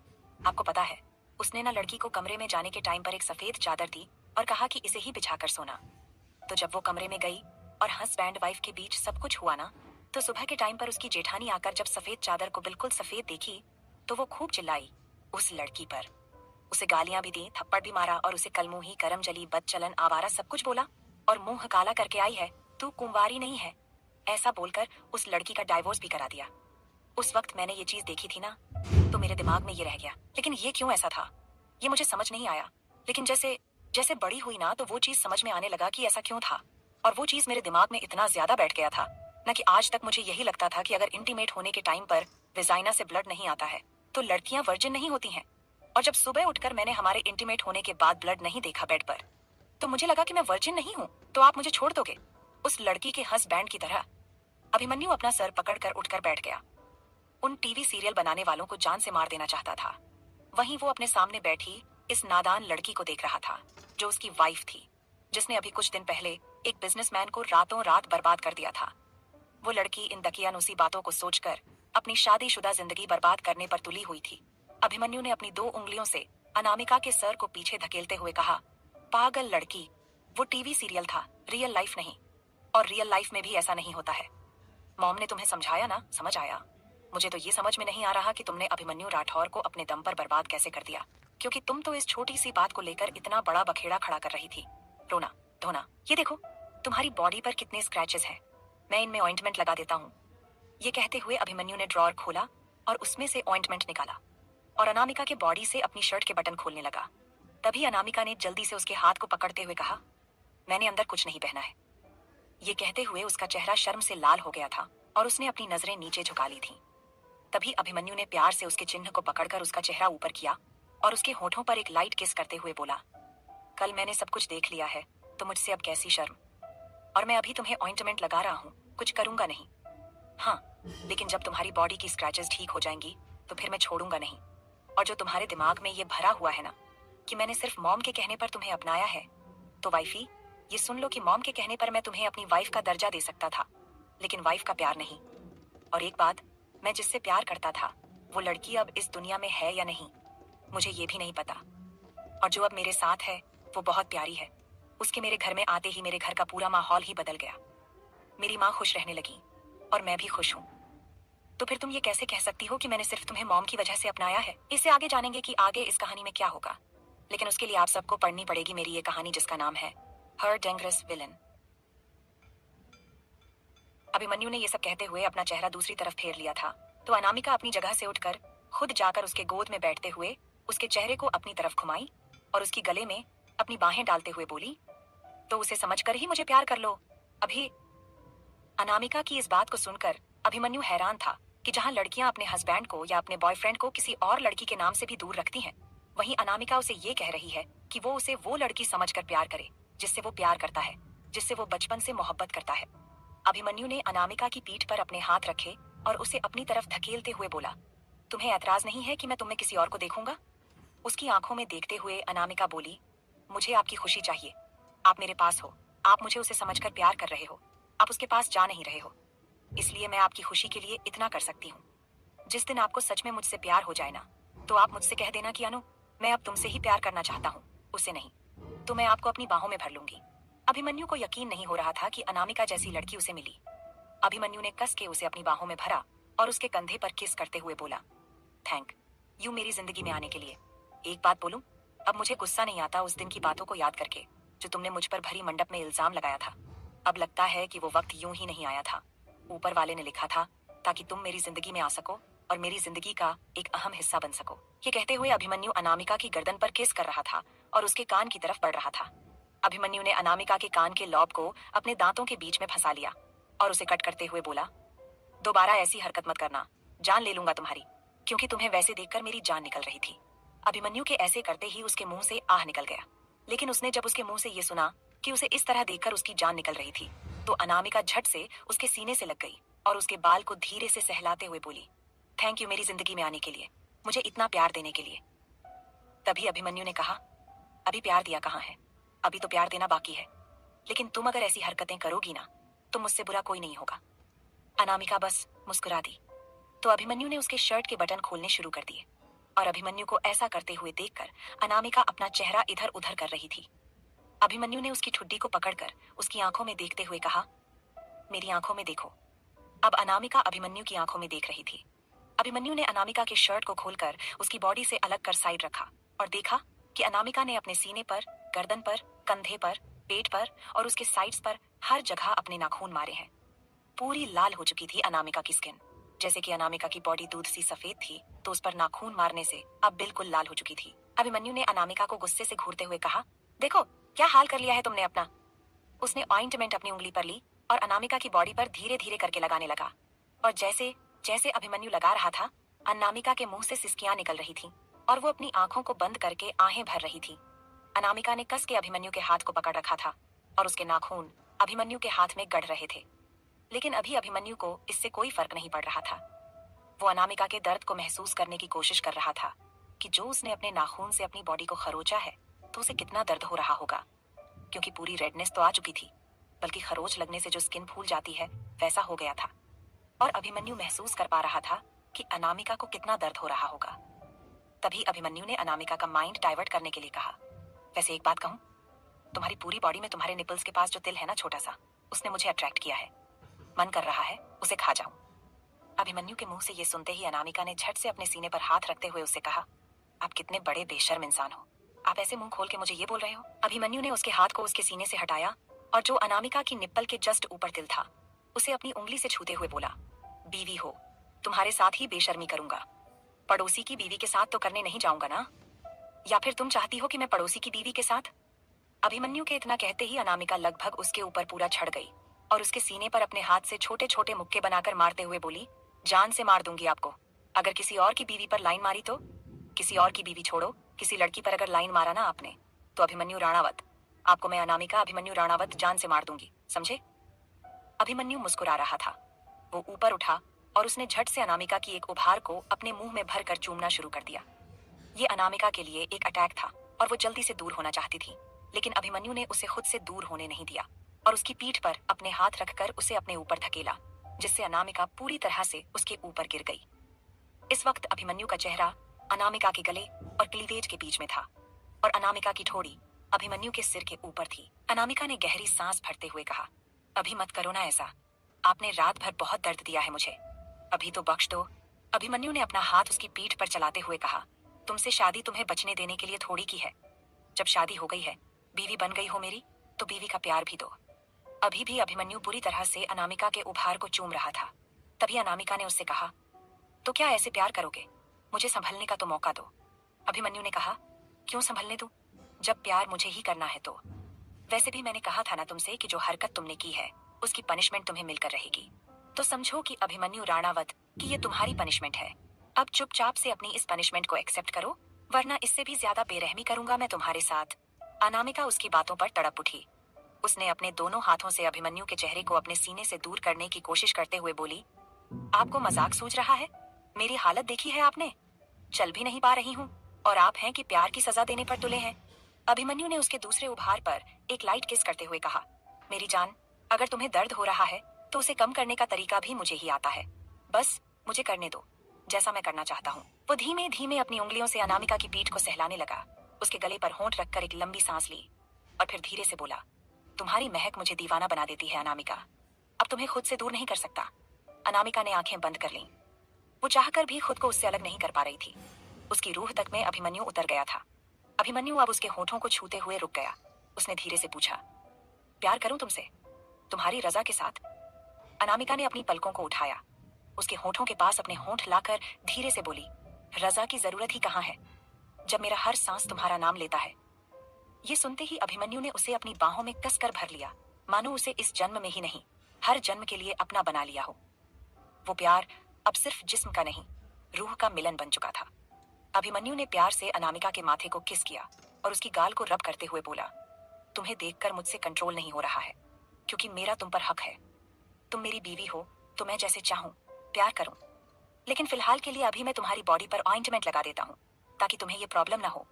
इतना कहकर वो उठकर बैठ गया और अनामिका को भी उठाकर बैठाया और उसकी बॉडी पर ऑइंटमेंट लगाने लगा। जैसे ही वो अनामिका की बॉडी को छू रहा था, वैसे ही अनामिका की दिल की धड़कन बढ़ती जा रही थी। उसकी सांसें भारी होती जा रही थीं। उसे ऐसा फील हो रहा था जैसे कि उसकी बॉडी में गूज बम्प्स आ रहे हैं। अगर उसकी बॉडी में रुएं होते तो वे अब तक खड़े हो चुके होते। अनामिका को ऐसा लग रहा था। साथ ही उसे अपने पेट में बटरफ्लाई उड़ने जैसा भी महसूस हो रहा था। ये एक ऐसा सिम्टम्स होता है जिससे ये पता करना आसान होता है कि सामने वाला पर्सन आपके लिए कुछ फील करता है या नहीं। जैसे कि अनामिका अभिमन्यु के छूने से रिएक्ट कर रही थी। उसकी बॉडी अभिमन्यु को ये साइन दे रही थी कि हाँ, उसके छूने से अनामिका खुद को काबू में नहीं रख पा रही है।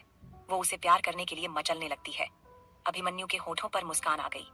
उसने धीरे से अनामिका के कान को बाइट करते हुए कहा, तुम्हारी बॉडी जैसे रिएक्ट कर रही है ना वाइफी, मेरा मन कर रहा है कि मैं सब कुछ भूल कर तुमसे लिपट जाऊं। कल रात की तरह तुम्हें बहुत सारा प्यार करूं, लेकिन अभी के लिए खुद को कंट्रोल कर रहा हूं। लेकिन बाद में मैं तुम्हें छोड़ने वाला नहीं हूं। पहले तो जब अभिमन्यु ने अनामिका के कान को बाइट किया तो वो मचल उठी थी अभिमन्यु को अपनी बाहों में जकड़ने के लिए। लेकिन जब उसने अभिमन्यु की बातें सुनी तो उसके होठों पर बड़ी सी स्माइल आ गई, ये सोचकर कि उसका पति अपने डिजायर्स को काबू कर रहा है सिर्फ उसके लिए, क्योंकि अभी वो उसके लिए तैयार नहीं है। उसकी बॉडी में चोट लगी है, इसलिए अभिमन्यु खुद को कंट्रोल कर रहा था। अनामिका ने अभिमन्यु की गर्दन पर अपनी बाहें लपेटते हुए उससे कहा, ये स्क्रैचेस और चोटें ठीक हो जाएं, फिर मैं नहीं रोकूंगी आपको। अगर आप अभी चाहते हो तो मैं करने के लिए तैयार हूँ। अनामिका के ये कहते ही अभिमन्यु ने झटके से अपना सिर उसके चेहरे की तरफ मोड़ा और उसे देखने लगा। फिर उसने पूछा, आर यू श्योर? तुम रेडी हो? तभी अनामिका ने अपनी पलकें झुका दी तो अभिमन्यु उसके ऊपर आया, लेकिन उसने अपनी बॉडी को अनामिका की बॉडी से टच नहीं होने दिया। उसने अनामिका के होठों के पास अपने होंठ लाकर गहरी सांस उसके चेहरे पर छोड़ते हुए कहा, वो क्या है ना वाइफी, मैं सिर्फ तुम्हें प्यार करते टाइम वाइल्ड होता हूँ, वरना मैं कोई जानवर नहीं हूँ कि मेरी वाइफ को चोट लगी है और मैं उस चोट को नजरअंदाज करके उसके साथ सेक्स करूँ। क्योंकि सेक्स सिर्फ सेक्स नहीं होता है, वो एक ऐसा एहसास होता है जो एक पार्टनर अपने दूसरे पार्टनर को फील कराता है कि वो उसे किस कदर प्यार कर सकता है, किस कदर उसके लिए पागल हो सकता है। मैं तुम्हारे लिए पागल हूँ, तुम्हें अपने लिए पागल कर सकता हूँ, लेकिन जानवर नहीं बन सकता, क्योंकि मुझे तुम्हें जिंदगी भर प्यार करना है, जब तक मैं जिंदा हूँ, जब तक मेरी सांसें चल रही हैं। ऐसा नहीं कि आज के लिए जानवर बनकर तुम्हें नजरअंदाज करूं, तुम्हारी चीखों को एंजॉयमेंट समझकर तुम्हें दर्द देता जाऊं ताकि तुम मुझे छोड़कर चली जाओ। बिल्कुल भी नहीं। अगर ऐसा हो भी जाए कि तुम्हें प्यार करते वक्त मैं वाइल्ड हो जाऊं और तुम्हें हर्ट करने लगूं और तुम एक बार कहो, अभिमन्यु प्लीज मत करो, मुझे बहुत दर्द हो रहा है, तो मैं खुद को कंट्रोल करने की कोशिश करूंगा, क्योंकि मुझे तुम्हारे साथ पूरी जिंदगी जीनी है और पूरी जिंदगी तुम्हें प्यार भी करना है। अभिमन्यु के ये सब अल्फाज जो उसके मुंह से निकल रहे थे, उन्हें सुनकर अनामिका को ऐसा लग रहा था जैसे कि अब तक, बचपन से लेकर अब तक, जो कुछ भी भगवान ने उसके साथ किया है, उसके माँ बाप छीने, उसकी बहन, उसके साथ जो भी गलत हुआ है उसकी भरपाई हो गई है अभिमन्यु को देकर। अभिमन्यु को देखकर उसे लग रहा था कि भगवान जी ने उसे गिफ्ट दिया है। अनामिका ने अभिमन्यु के होठों को धीरे से चूमते हुए कहा, मैं तुम्हारा कितनी बार शुक्रिया अदा करूं अभिमन्यु, मेरी जिंदगी में आने के लिए। अभिमन्यु ने कहा, बस जब मैं प्यार करूं ना तो मुझे जी भर के प्यार करने देना। इतना कहकर अभिमन्यु ने अपना चेहरा अनामिका के सीने पर रखा और उसे कसकर अपनी बाहों में भरकर आंखें बंद करके लेट गया। अनामिका भी धीरे धीरे अपनी उंगलियां उसके बालों में चलाने लगी। वो भी बहुत खुश थी। वैसे तो उसकी बॉडी नेकेड थी, लेकिन फिर भी अभिमन्यु उसके साथ कुछ नहीं कर रहा था। बस अभी उसके सीने पर अपना सिर रखकर वो चुपचाप आंखें बंद करके लेटा हुआ था और अनामिका को ऐसा लग रहा था जैसे कि उसे उसकी लाइफ की सबसे बड़ी खुशी मिली है, अभिमन्यु के रूप में। अनामिका उसकी बाहों में खुद को इतना सेफ फील कर रही थी कि जैसे अब दुनिया की कोई भी तकलीफ उसे छू नहीं सकती। अभिमन्यु का सीना उसके लिए एक ढाल बन गया था। वो चाहती थी कि ये वक्त बस यहीं थम जाए। अचानक अभिमन्यु ने अपनी आंखें खोली और अनामिका के चेहरे की तरफ देखा। फिर धीरे से उसके माथे पर एक सॉफ्ट सा किस किया और बोला, वाइफी, तुम्हें पता है, तुम्हारे बिना मेरी सांसें अधूरी हैं। अगर तुम मेरी लाइफ में नहीं होती ना तो शायद मैं भी अधूरा होता। तुम्हें पाने के बाद ही तो मेरी रूह को सुकून मिला है। अनामिका ने उसके चेहरे को दोनों हाथों से थामकर उसके माथे पर किस करते हुए कहा, और मुझे भी तुम्हें पाकर ऐसा लग रहा है जैसे सारी अधूरी दुआएं अब पूरी हो गई हैं। तुम्हारे साथ हर पल जीने का मन करता है, चाहे वो मुस्कान हो या आंसू या फिर प्यार का वो जादू जो सिर्फ तुम ही बिखेर सकते हो मेरे लिए। इससे आगे जानेंगे कि आगे इस कहानी में क्या होगा, लेकिन उसके लिए आप सबको सुननी पड़ेगी मेरी ये कहानी, जिसका नाम है हर डेंजरस विलन। अनामिका ने उसके चेहरे को दोनों हाथों से थामते हुए कहा, और मुझे भी तुम्हें पाकर ऐसा लग रहा है जैसे सारी अधूरी दुआएं अब पूरी हो गई हैं। तुम्हारे साथ हर पल जीने का मन करता है, चाहे वो मुस्कान हो या आंसू या फिर प्यार का वो जादू जो सिर्फ तुम ही बिखेर सकते हो मेरे लिए। अभिमन्यु की आंखों में एक अलग सी चमक थी। उसने धीरे से अनामिका की गर्दन पर होंठ रखे एक के बाद एक किस करते हुए बोला, मैं तुम्हारे हर जख्म को अपने प्यार से भरना चाहता हूँ। मैं तुम्हारी रूह में बस जाना चाहता हूँ ताकि कोई भी दर्द तुम तक पहुंच ही ना सके। तुम बस मेरी हो, मेरी रूह का हिस्सा। अनामिका की आंखें भीग गईं। उसने धीमे से कहा, तुम मुझे प्यार करते हो, लेकिन मैं तुमसे इश्क करती हूँ, वो भी उस हद तक कि अब तुम्हारे बिना जीना नामुमकिन लगता है। हर सांस में बस तुम ही तुम हो अभिमन्यु। अभिमन्यु ने एक हल्की सी मुस्कान के साथ उसके बालों को पीछे किया और उसकी गर्दन के नीचे अपनी उंगलियों को प्यार से चलाता हुआ उसके कंधों को सहलाने लगा। जब तुम ठीक हो जाओगी ना, उस टाइम मैं तुम्हें हर उस अंदाज में प्यार करूंगा जिससे तुम खुद को पूरी तरह मेरी फील कर सको। तुम्हारी रूह तक को छू लूंगा। आज तो बस तुम्हें महसूस कर रहा हूँ अपने पास, अपने सीने से लगाए हुए। तुम मेरी सबसे बड़ी कमजोरी भी हो और सबसे बड़ी ताकत भी। अनामिका ने उसकी बातों का जवाब एक गहरी सांस लेकर दिया और अपना चेहरा उसकी गर्दन में छुपा लिया। अब वो दोनों एक दूसरे की बाहों में बिल्कुल खामोशी के साथ सिर्फ एक दूसरे की धड़कनें सुन रहे थे। प्यार का वो एहसास जो लफ्जों से कहीं ज्यादा गहरा था, वो एक दूसरे को महसूस कर रहे थे। दोनों अभी एक दूसरे की बाहों में खामोशी से लिपटे ही थे कि तभी उस खामोशी को तोड़ते हुए अभिमन्यु का फोन रिंग करने लगा। अभिमन्यु ने साइड में से अपना फोन उठाया और देखा तो उसे जैक फोन कर रहा था। उसने फोन अपने कान में लगाया और बोला, हाँ बोलो। तभी जैक ने कहा, जिन लड़कियों को तुमने छोड़ा था उन्होंने सीप के पायलट को मारकर एसआईपी लेकर भाग गई है। अभिमन्यु का चेहरा ये सुनकर बिल्कुल भी नहीं बदला। उसने कहा, और कुछ? जैक ने कहा, नहीं, लेकिन मुझे ये पता चला है कि वो अब तुम पर अटैक करने की कोशिश कर रही है, इसलिए तुम्हें उनसे बचकर रहने की जरूरत है। जैक की बात सुनकर अभिमन्यु बोला, ठीक है, तुम जहां हो सेफ रहना। जैक ने कहा, मेरी छोड़ दो, अपनी देखो। तब से उन दोनों की बातें सुनने की कोशिश कर रही अनामिका ने कहा, जैक है फोन पर। अभिमन्यु ने अनामिका को देखकर कहा, वही है। तभी अनामिका बोली, जैक हमारे साथ ही इंडिया से आया था ना, तो फिर वो कहाँ है? अभिमन्यु ने कहा, हम जिस डील के लिए यहाँ आए थे, जैक उस डील को कंप्लीट करने गया है। अभिमन्यु की बात सुनकर अनामिका ने आगे कुछ नहीं कहा, क्योंकि अभिमन्यु यहाँ बिजनेस डील के लिए ही तो आया था। लेकिन रागिनी जी के कहने पर वो अनामिका को अपने साथ लेकर आया। अभिमन्यु ने कुछ देर और जैक से बात की, उसके बाद उसने फोन कट कर दिया। तभी अनामिका उससे बोली, अभी भूख लगी है? अभिमन्यु उसकी बात सुनकर उससे बोला, तो चलो जल्दी से उठ जाओ, फ्रेश हो जाओ, जब तक मैं ब्रेकफास्ट बनाने के लिए बोल देता हूँ। वैसे तुम्हें क्या खाना है? स्टार फिश खाना है, वेल फिश खाना है, सुनहरी फिश खाना है, कौन सा फिश खाना है? अनामिका अभिमन्यु को देखकर हंसी रोकते हुए बोली, मैं आपको शार्क के आगे न डाल दूं, मुझे नहीं खाना कोई फिश। हम समुद्र के बीच में हैं, इसका मतलब ये नहीं कि हम अपना पेट सिर्फ मछलियां खाकर ही भर सकते हैं। इंडियन फूड ट्राई करें, क्योंकि out of India Indian food खाने का मजा ही कुछ और है। अभिमन्यु अनामिका को देख रहा था, फिर उसने कहा, वैसे एक बात बताओ, तुम तो कभी यहाँ आई नहीं हो। यहाँ क्या, तुम आउट ऑफ इंडिया कोई भी देश नहीं घूमी हो, फिर तुम्हें कैसे पता कि आउट ऑफ इंडिया में इंडियन फूड खाने का मजा अलग है? अनामिका का मुंह बन गया और उसने कहा, ओ हेलो मिस्टर अभिमन्यु राणावत, मैं आउट ऑफ इंडिया नहीं आई हूँ तो क्या हुआ? मुझे पता है कि अपने देश से बाहर कहीं और जाकर अपने देश का खाना खाना बहुत यमी होता है। तो बोलो, आप मुझे कब बाहर लेकर जा रहे हो इंडियन फूड खिलाने के लिए? अभिमन्यु बेड से उठते हुए बोला, अगर तुम जल्दी से रेडी हो गई तो तुम्हें ब्रेकफास्ट करने के लिए ही ले जाऊंगा। फिर तुम जो चाहे वो खा सकती हो, Indian food, Italian food, Chinese food भी, जिसमें तुम्हें सारी चीज कच्ची मिलेगी। अनामिका ये सुनकर मुंह बनाते हुए बोली, कच्ची मुझे नहीं खाना, मुझे तो इंडियन फूड खाना है।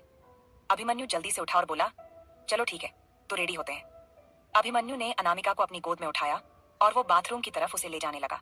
तभी अनामिका ने जैसे ही देखा कि अभिमन्यु उसे ऐसे ही उठाकर बाथरूम की तरफ लेकर जा रहा है, तो अनामिका उसके सीने पर मारते हुए बोली, बेशर्म इंसान, मुझे ऐसे कहाँ उठाकर ले जा रहे हो।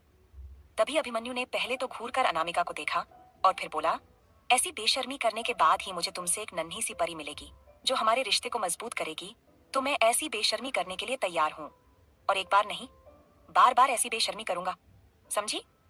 अब चुपचाप से चलो, मैं कुछ नहीं कर रहा, सिर्फ तुम्हें शॉवर दिलाऊंगा। वर इतना कहकर अभिमन्यु ने अनामिका को बाथरूम के अंदर लेकर चला गया। वैसे तो उसका बहुत मन कर रहा था कि वो अभी ही अनामिका को कच्चा चबा जाए, लेकिन बेचारा मजबूर था।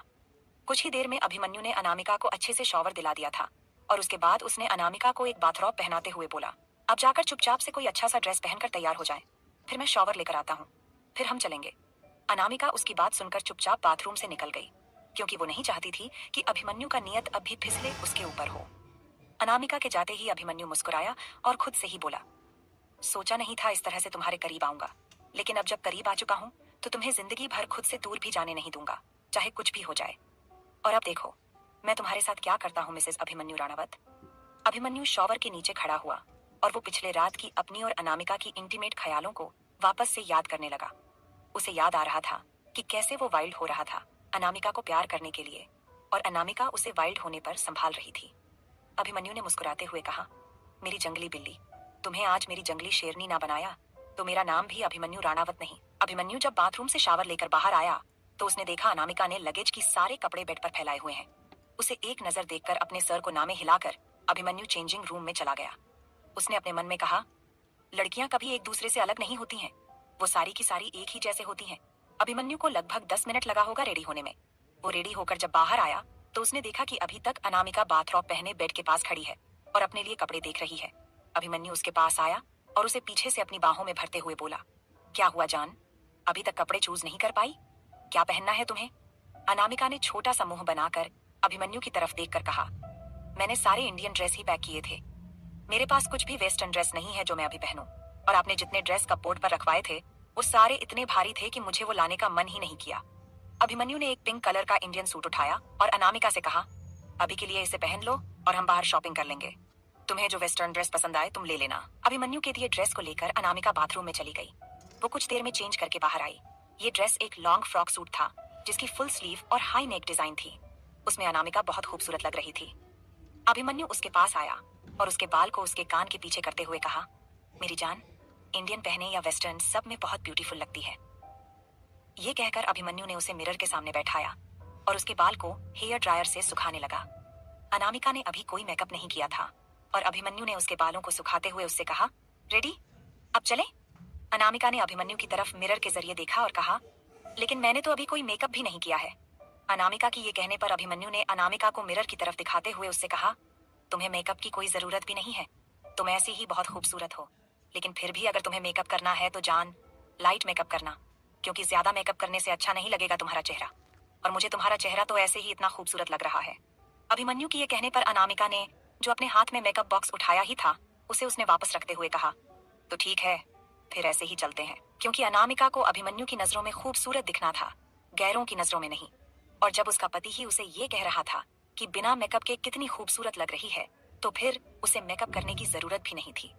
अभिमन्यु ने प्यार से अनामिका के माथे पर किस किया और उसे लेकर उनके रूम से बाहर निकला। अभी तक ग्लास वॉल पर लगे कर्टन हटे नहीं थे। अनामिका जैसे ही ग्लास हाउस के ऊपर आई, उसने चारों तरफ फैले हुए पानी को देखा, जिनमें कई मछलियां ऊपर तैर रही थीं, तो कई मछलियां नीचे थीं। अनामिका ने वो सब देखकर अभिमन्यु से कहा, मुझे ना ये सब बहुत अच्छा लगा है। अभिमन्यु ने उसका हाथ पकड़कर बोट पर बैठाया और उसने बोट की इलेक्ट्रिक वायर खींची और बोट चलने लगी। किनारे पर आने पर अभिमन्यु ने वहां खड़े एक आदमी को बोट देखने के लिए कहा और अनामिका का हाथ पकड़कर बोट के नीचे उतरा और उसे लेकर आगे बढ़ गया। कुछ दूरी पर उनके लिए कार खड़ी थी। अभिमन्यु अनामिका को लेकर जाकर कार में बैठ गया। अभिमन्यु खुद ड्राइव करना चाहता था, क्योंकि वो नहीं चाहता था कि उसके और अनामिका के बीच कोई तीसरा शख्स बैठे, क्योंकि अगर ड्राइवर भी बैठता तो उन दोनों को वो प्राइवेसी कहाँ मिलती। अनामिका जो पैसेंजर सीट पर बैठने वाली थी, अभिमन्यु ने खींचकर उसे अपनी गोद में बैठाते हुए कहा, मेरे पास रहो ना, दूर होने की जरूरत नहीं है। अनामिका मुस्कुराई और उसने अपनी बाहें अभिमन्यु के गले में डालते हुए कहा, फिर सोच लो मिस्टर अभिमन्यु राणावत, आदत पड़ गई तो आपको झेलना पड़ेगा हमेशा। अभिमन्यु ने मुस्कुराकर कहा, इतनी प्यारी बीवी को झेलने के लिए तैयार हूं मैं।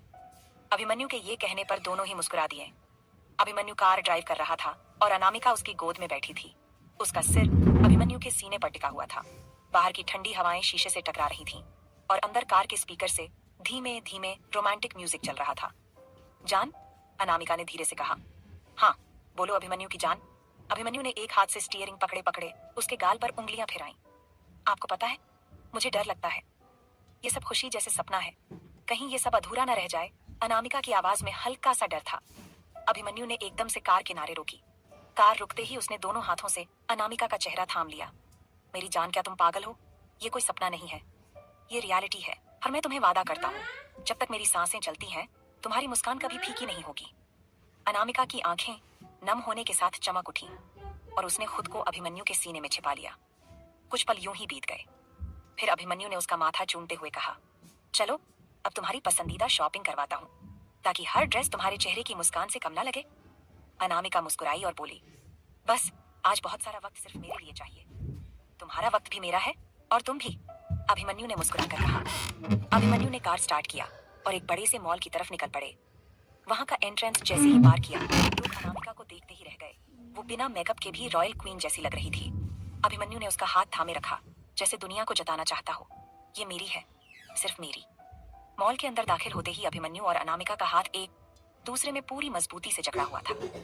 अनामिका की आंखें हर शोरूम की लाइट्स और खूबसूरत वेस्टर्न आउटफिट्स देखकर चमक रही थीं। चलिए ज़ारा में चलते हैं, अनामिका ने मुस्कुराते हुए कहा। जो हुक्म मेरी जान, अभिमन्यु ने आंखें झपकाकर कहा और दरवाजा उसके लिए खोलते हुए उसे अंदर जाने दिया। अंदर जाते ही अनामिका ने कुछ ड्रेसेस उठाई और ट्रायल रूम की तरफ बढ़ी। वैसे तो अगर अभिमन्यु चाहता तो अनामिका के लिए एक से बढ़कर एक वेस्टर्न ड्रेस ग्लास हाउस में ही मंगवा सकता था, लेकिन इससे अनामिका को शॉपिंग पर ले जाना, उसके होठों की मुस्कुराहट देखना, साथ में टाइम स्पेंड करना, ये सब वो नहीं कर पाता। इसलिए उसने अनामिका को शॉपिंग पर ले जाने की बात सोची और अब दोनों एक साथ टाइम स्पेंड कर रहे थे। अब यहीं रुकिए, मैं बस ट्राई करके आती हूँ, अनामिका ने चेंजिंग रूम की तरफ बढ़ते हुए कहा। लेकिन अभिमन्यु ने तुरंत आगे बढ़कर उसकी कलाई पकड़ ली। नहीं जान, मैं तुम्हारे साथ चलूंगा। तुम्हारे लिए ड्रेस सिलेक्ट करना सिर्फ तुम्हारा काम थोड़ी है। अभिमन्यु की ये बात सुनकर अनामिका उसके सीने पर हाथ रखकर उसे पीछे धक्का देते हुए बोली, बिल्कुल भी नहीं, आप यहीं बैठो, मैं चेंज करके आती हूँ और आपको दिखाती हूँ कि मैं किस ड्रेस में कैसी लग रही हूँ। आप चुपचाप से यहाँ बैठो। ये कहकर अनामिका चेंजिंग हम के अंदर चली गई। ट्रायल रूम के ठीक बाहर एक काउच पर अभिमन्यु बैठा गया। अनामिका अंदर गई और कुछ देर बाद पहली ड्रेस पहनकर बाहर निकली। एक सिल्क वाइन कलर की बॉडी कॉन ड्रेस, जिसमें उसकी फिगर कमाल की लग रही थी। क्या अनामिका अभिमन्यु की कमजोरी बनेगी या फिर दुश्मनों से लड़ने के लिए उसकी ताकत? इससे आगे जानेंगे कि आगे इस कहानी में क्या होगा, लेकिन उसके लिए आप सबको सुननी पड़ेगी मेरी ये कहानी, जिसका नाम है हर डेंजरस विलन। ट्रायल रूम के ठीक बाहर एक काउच पर अभिमन्यु बैठ गया। अनामिका अंदर गई और कुछ देर बाद पहली ड्रेस पहनकर बाहर आई। एक स्लिक वाइन कलर की बॉडी कॉन ड्रेस, जिसमें उसकी फिगर कमाल की लग रही थी। कैसी लग रही हूँ? अनामिका ने पूछा, उसकी आवाज एक्साइटमेंट से भरी हुई थी। अभिमन्यु कुछ पल उसे एकटक देखता रहा, फिर उठा, उसके पास आया और बहुत धीमी आवाज में उसके कान में बोला, इतनी हसीन लग रही हो कि कसम से खुद से नजरें हटाना नामुमकिन है। अनामिका का चेहरा लाल हो गया। आप तो कुछ ज्यादा ही फ्लर्ट कर रहे हैं आज, अनामिका शर्माते हुए बोली। तुम्हारी हसरत में ही तो जी रहा हूँ, अभिमन्यु ने उसके कमर के पास हाथ रखते हुए कहा।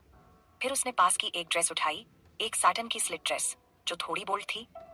ये पहनोगी मेरे लिए? अनामिका ने ड्रेस को देखकर हिचकिचाते हुए कहा। थोड़ी ज्यादा एक्सपोजिंग है।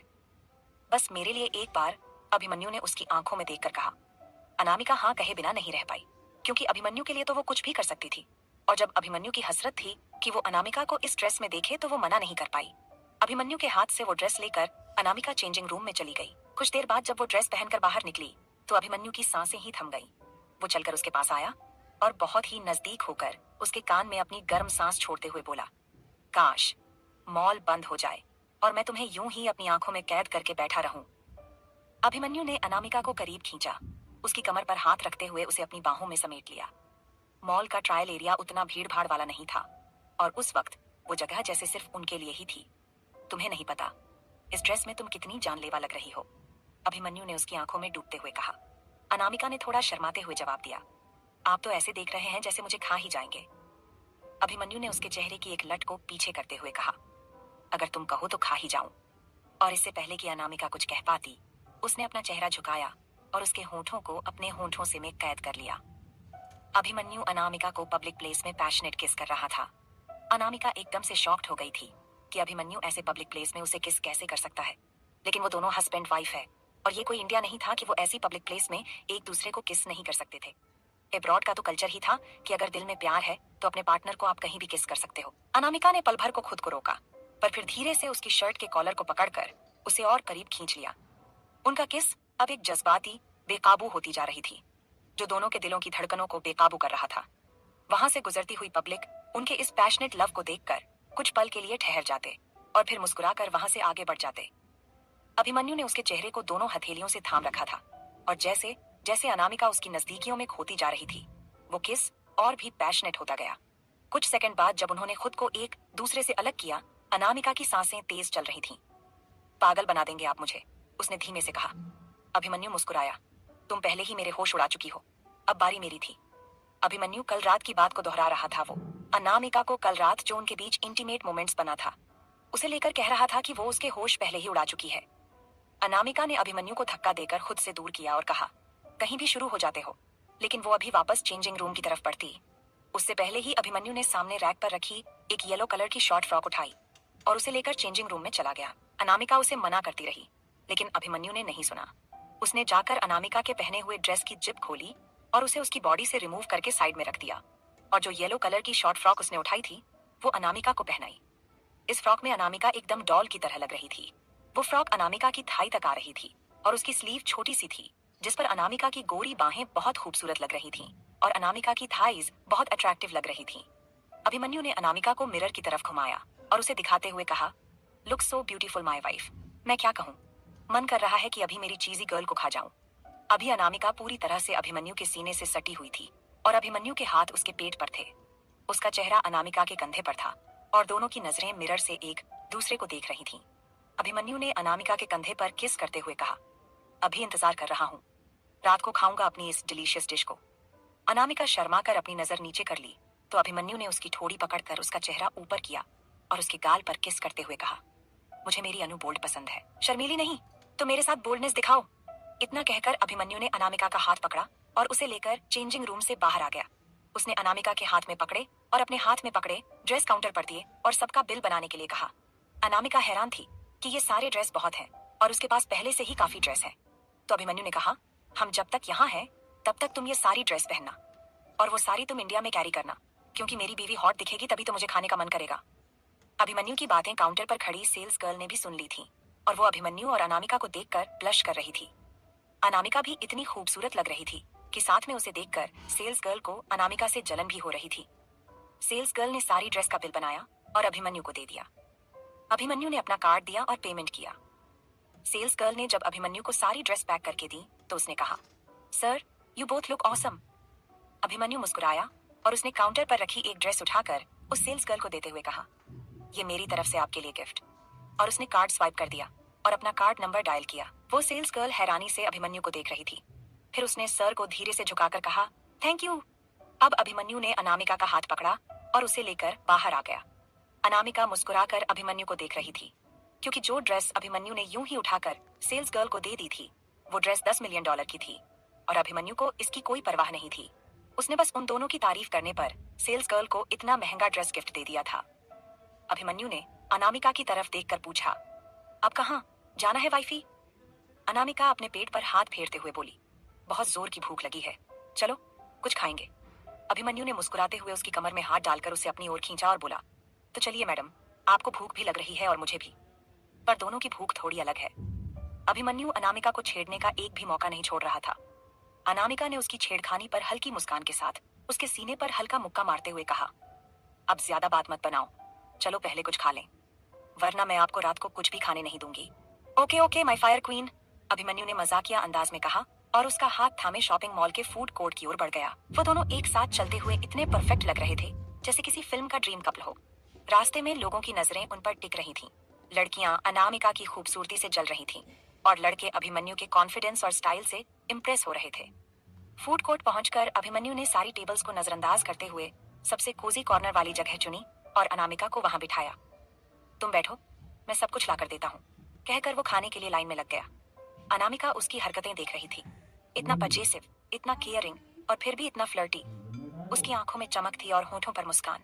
कुछ ही देर में अभिमन्यु वापस आया, 2 पिज्जा, पास्ता, चिल्ली पोटैटो और 2 कोल्ड कॉफी लेकर। तुम्हारे लिए ये सब और मेरे लिए बस तुम, उसने उसकी आंखों में देखते हुए कहा। अनामिका का चेहरा सुर्ख लाल हो गया। तुम कभी सीरियस हो सकते हो या नहीं? जब बात तुम्हारी हो तो मैं सीरियस से भी ज्यादा सीरियस हो जाता हूँ, अभिमन्यु ने उसकी उंगलियां अपने हाथ में लेते हुए कहा। अनामिका का दिल जैसे धड़कना भूल गया था उस पल के लिए। वो जानती थी कि अभिमन्यु सिर्फ फ्लर्ट नहीं करता, वो हर बात दिल से करता है। खाना खाते खाते वो दोनों अपनी छोटी छोटी बातों पर हंसते, एक दूसरे को चिढ़ाते रहे जैसे पूरी दुनिया उनके उस कोने में रुक गई हो। खाने के बाद अभिमन्यु ने अपनी कोल्ड कॉफी का आखिरी साइप लिया और अनामिका की तरफ झुकते हुए फुसफुसाया, अब चलें, बहुत कुछ है जो ग्लास हाउस के कमरे में बाकी है। अनामिका की नजरें झुक गईं, पर होठों पर एक शरारती मुस्कान तैर गई।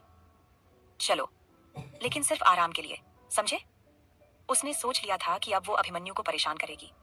अभिमन्यु ने आंख दबाकर कहा, ऑफ कोर्स माय लव, आराम भी पैशन के साथ ही आता है। और फिर अभिमन्यु ने जाकर बिल पे किया और वापस आकर अनामिका का हाथ थाम लिया।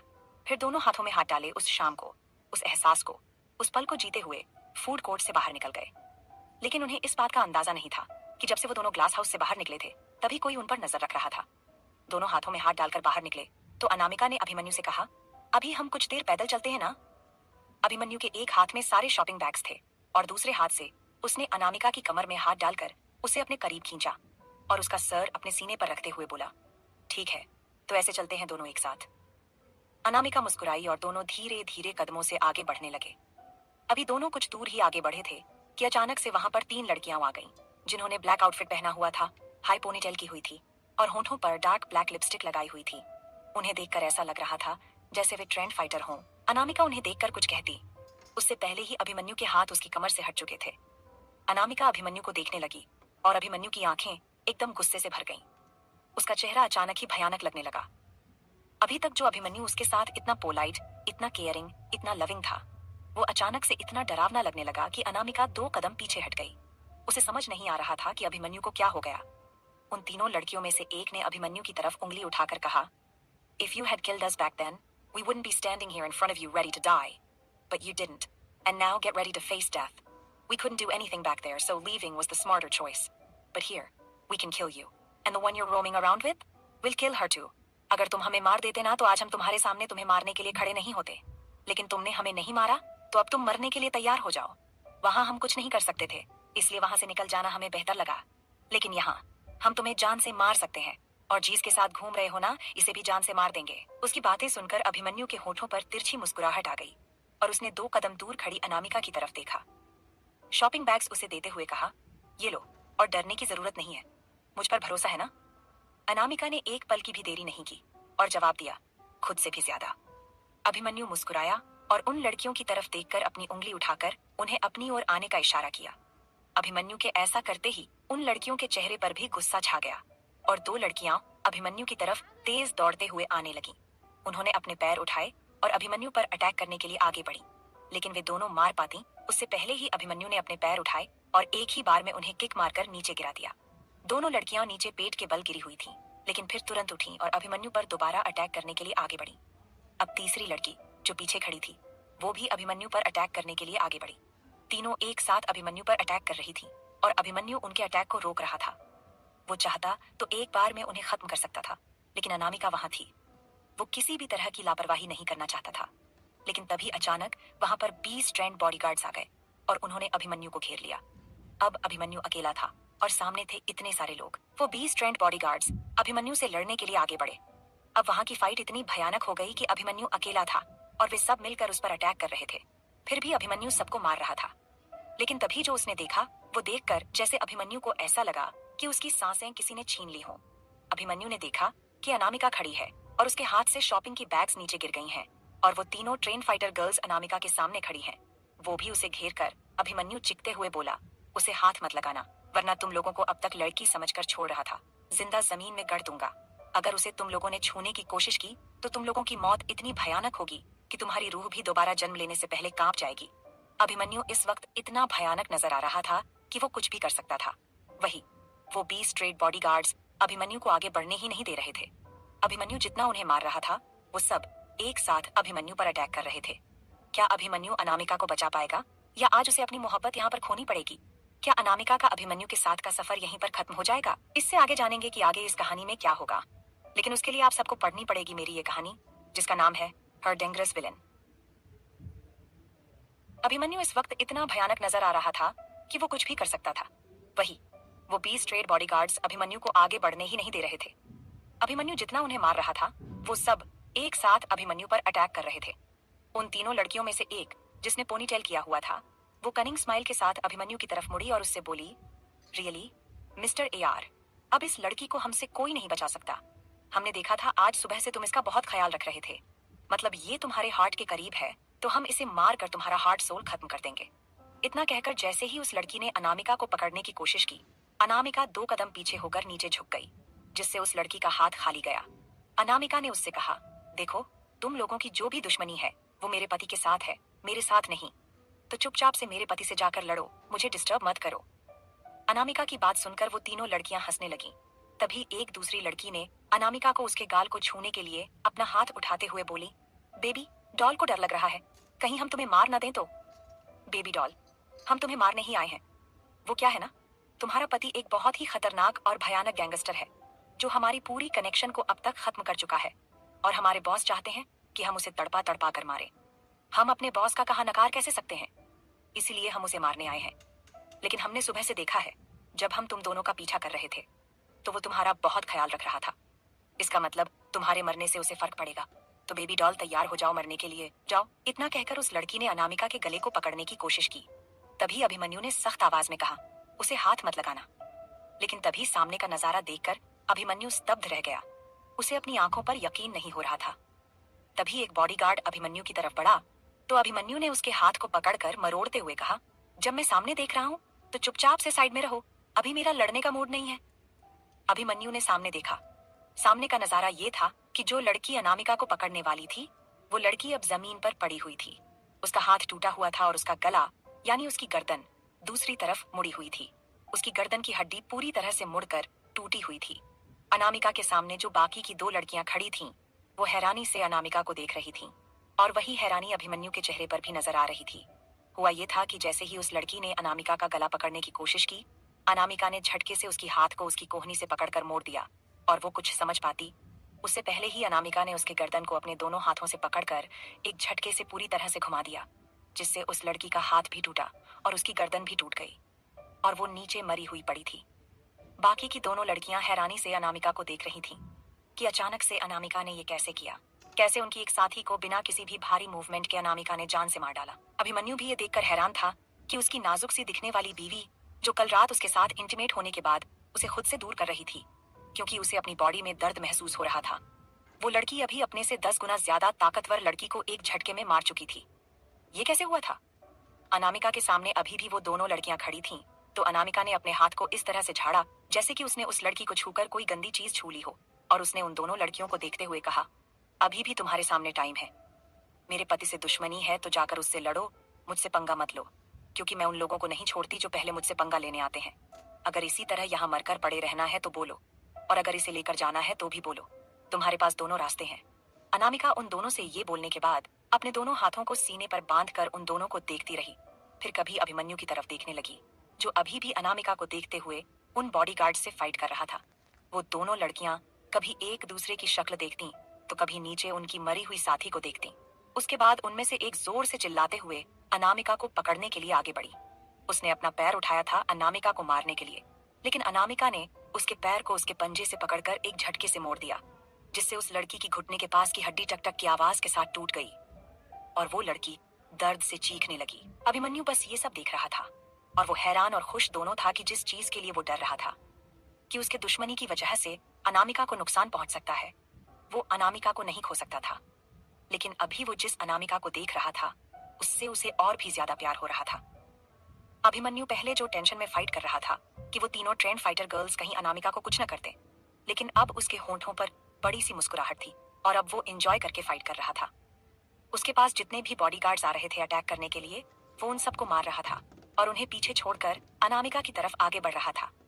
अब उसे अनामिका की फिक्र थी, लेकिन इस बात की नहीं कि वो उन फाइटर गर्ल्स से लड़ नहीं सकती, बल्कि उसे इस बात की फिक्र थी कि अनामिका को लड़ते हुए कोई चोट ना आ जाए।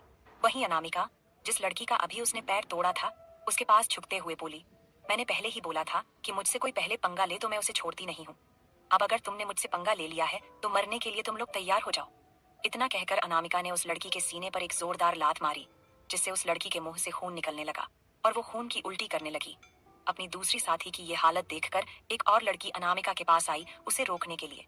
उसने जैसे ही पीछे से अनामिका के बाल पकड़कर उसे खींचना चाहा, अनामिका ने बिना पीछे देखे ही उस लड़की के हाथ की कलाई पकड़कर उसे मोड़ दिया, जिससे एक झटके में उसकी कलाई मुड़ गई और उसके मुंह से चीख निकलने लगी। ये देखकर अभिमन्यु के होठों पर और भी बड़ी सी मुस्कुराहट आ गई और उसने अनामिका से कहा, अनु बच्चा, मैं इन लोगों को लड़की समझकर छोड़ रहा था और ये मुझसे लड़ने आई थी। अब ये तुम्हारे हवाले है, तुम इनके साथ जो चाहो वो कर सकती हो। वैसे एक बात बताऊं, इन लोगों ने मेरा बहुत नुकसान किया है, तो यार प्लीज भरपाई कर दो ना तुम। अभिमन्यु की ये बात सुनकर कि अनामिका भरपाई करे, क्योंकि इन लड़कियों ने उसका बहुत नुकसान किया है, अनामिका मुस्कुराई और उठकर एक जोरदार किक उस लड़की के सीने पर मारी, जिसकी कलाई उसने पकड़ रखी थी। वो लड़की 2-4 फीट दूर जाकर गिरी जमीन पर और उसके कराहने की आवाज आने लगी। धीरे धीरे करके अभिमन्यु भी उन बॉडीगार्ड्स को मार चुका था। अभी सिर्फ 4-5 बॉडीगार्ड्स ऐसे थे जो जख्मी हालत में भी अभिमन्यु से लड़ने की कोशिश कर रहे थे, और उन्हें मारना अभिमन्यु के लिए ऐसा था जैसे वो चींटियों को मसल रहा हो। और अनामिका उन दोनों लड़कियों को देख रही थी। तभी उसने अपना पैर उठाया और उस लड़की के सीने पर दोबारा से एक जोरदार लात मारी, जिससे इस बार बहुत ज्यादा खून की उल्टी करके वो लड़की वहीं पर मर गई। अनामिका ने देखते ही देखते 2 लड़कियों की जान ले ली थी। तीसरी लड़की, जो दूर जाकर गिरी थी, वो ये सब देखकर डर कर उठी और वहां से भागने लगी। तभी अनामिका उसके पीछे दौड़ी और बोली, भाग कहाँ रही हो? मेरे पति को बर्बाद करना चाहती थी ना, मुझे मारना चाहती थी ना, तो अब तुम्हारी मौत आई है। ये कहते हुए अनामिका ने अभिमन्यु को आवाज दी और इशारा किया गन देने के लिए। अभिमन्यु उसका इशारा समझकर अपनी बैक पॉकेट में खोसा हुआ गन निकालकर उसकी तरफ फेंक दिया। अनामिका ने अपने पैर को जमीन पर जोर से पटका और ऊपर उछलते हुए गन को पकड़ लिया और बिना उस लड़की की तरफ देखे एम करके हेडशॉट मारा। सीधा पीछे से जाकर वो गोली लड़की के सर पर लगी और वो लड़की वहीं पर गिरकर मर गई। अभिमन्यु और बाकी सब भी ये सब देखकर हैरान थे कि एक नाजुक सी दिखने वाली लड़की इतनी ट्रेंड कैसे हो सकती है कि उसने अपने सामने 3 ट्रेंड फाइटर गर्ल्स को मार डाला। तीनों ट्रेंड फाइटर गर्ल्स अब मर चुकी थीं और बाकी के जो बॉडीगार्ड्स जख्मी थे और अभिमन्यु से लड़ रहे थे, वो भी अब अभिमन्यु को छोड़कर वहां से भाग चुके थे। अभिमन्यु अपनी जगह पर खड़ा हैरानी से अनामिका को देख रहा था और अनामिका गन को उंगली पर घुमाते हुए अभिमन्यु की तरफ आ रही थी। वो अभिमन्यु के पास आई और उसका हाथ पकड़कर उसके हाथ में गन रखते हुए बोली, जब आपके पास गन थी तो तब से हैंड फाइटिंग क्यों कर रहे थे? शूट कर देना चाहिए था ना सबको। इतना कहकर अनामिका शॉपिंग बैग्स की तरफ बढ़ गई और अभिमन्यु वहीं खड़ा हैरानी से बस उसे ही देख रहा था कि इतना सटीक निशाना कैसे लगा पाई अनामिका। पहले तो उसे हैरानी इस बात की हुई कि अनामिका इतनी अच्छी फाइटिंग कैसे कर पाई और अब वो इतनी बेहतरीन गन शूटिंग कैसे कर पाई। अनामिका अभी अभिमन्यु को बस हैरान ही कर रही थी। अनामिका शॉपिंग बैग्स की तरफ जा रही थी और अभिमन्यु हैरानी से उसे देख रहा था। तभी अभिमन्यु तेज कदम से आगे बढ़ते हुए अनामिका के पास पहुंचा और पीछे से उसकी कलाई को पकड़कर अपनी तरफ एक झटके में खींच लिया, जिससे अनामिका संभाल नहीं पाई और सीधा वो अभिमन्यु की सीने से आ लगी। वो अभी बड़ी बड़ी आंखें करके हैरानी से अभिमन्यु को देख रही थी। अभिमन्यु की हाथ की पकड़ अनामिका की कलाई पर कसती जा रही थी, जिसे अनामिका को अपनी कलाई में असहनीय दर्द का एहसास हो रहा था। इतना तो शायद कल रात जब वो दोनों इंटीमेट हो रहे थे तब भी नहीं हो रहा था अनामिका को। उसने खुद को अभिमन्यु से छुड़ाते हुए कहा, अभी आप ये क्या कर रहे हो? छोड़ो मुझे, दर्द हो रहा है कलाई में। लेकिन अभिमन्यु ने उसकी एक भी बात नहीं सुनी और उससे गुस्से से भरी आवाज में बोला, अनामिका ये सब क्या था? बताओ मुझे, तुम फाइटिंग कैसे कर पाई? तुम शूटिंग इतनी सटीक तरीके से कैसे कर पाई? तुमने बिना देखे हेडशॉट मारा है उसे, पता है? और ये ऐसे ही नहीं होता है, इसके लिए प्रैक्टिस करनी पड़ती है। और तुमने जिस तरह से मारा है ना, तो मुझे लग रहा है कि ये तुम्हारे लिए बच्चों के कंचे खेलने जैसा है। तो अब तुम बताओ कि ये सब क्या है? मुझे लगता था मेरी वाइफ इनोसेंट है, उसे कुछ नहीं आता सिवाय कंप्यूटर ऑपरेट करने के। लेकिन तुम फाइट कर रही हो। फाइट भी नॉर्मल है, चलो लड़कियां खुद को प्रोटेक्ट करने के लिए फाइटिंग स्किल सीखती हैं, लेकिन शूटिंग स्किल, ये क्या है अनामिका? अभिमन्यु की नजर में अपने लिए शक देखकर अनामिका ने प्यार से अपने हाथ को ऊपर उठाया और उसके गाल को छूते हुए बोली, माय डियर हस्बैंड, ऐसा कुछ नहीं है जैसा आप सोच रहे हो। लेकिन अभिमन्यु कुछ भी सुनने के लिए तैयार नहीं था, क्योंकि जिस लड़की से इतने दिन से वो बेइंतहा मोहब्बत कर रहा था, उस लड़की के बारे में उसे कुछ भी पता नहीं है कि उसे क्या आता है और क्या नहीं। लेकिन अभिमन्यु ने अनामिका का नाजुक कलाई छोड़ना तो दूर, उसके बातों को भी नहीं सुना। उसने सीधे अनामिका की जबड़े को कस के दबाते हुए कहा, अनु, बहुत प्यार करता हूं तुमसे, इसलिए कह रहा हूं जो भी है सच सच मेरे सामने बोल दो, बिल्कुल भी छुपाना नहीं। क्योंकि अगर मैं अपनी माँ की खुशी के लिए अपनी बचपन की मोहब्बत को भूलकर तुम्हें अपनी जिंदगी बना सकता हूँ, तुम्हें बेइंतहा मोहब्बत कर सकता हूँ, तो मैं अपनी माँ को धोखा देने के लिए तुम्हें जान से भी मार सकता हूँ। मर जाऊंगा तुम्हारे बिना, लेकिन तुमने धोखा दिया तो तुम्हें जान से मार भी दूंगा। सीधे सीधे। इसमें मेरी माँ जुड़ी है अनामिका। मैं अपनी माँ से खुद से और तुमसे भी ज्यादा प्यार करता हूँ, बहुत ज्यादा। इसलिए मैं ये बिल्कुल बर्दाश्त नहीं करूंगा कि तुम्हारी वजह से उन्हें किसी तरह की तकलीफ हो। इसलिए तुम्हें भी मार दूंगा और खुद भी मर जाऊंगा। सच सच बताओ ये सब क्या है, क्यों है, बोलो। अभिमन्यु के ये सब कहने पर अनामिका सिर्फ उसका चेहरा देख रही थी। अनामिका ने कहा, घर चलें, फिर बता देती हूँ। अनामिका की आवाज एकदम ठंडी थी,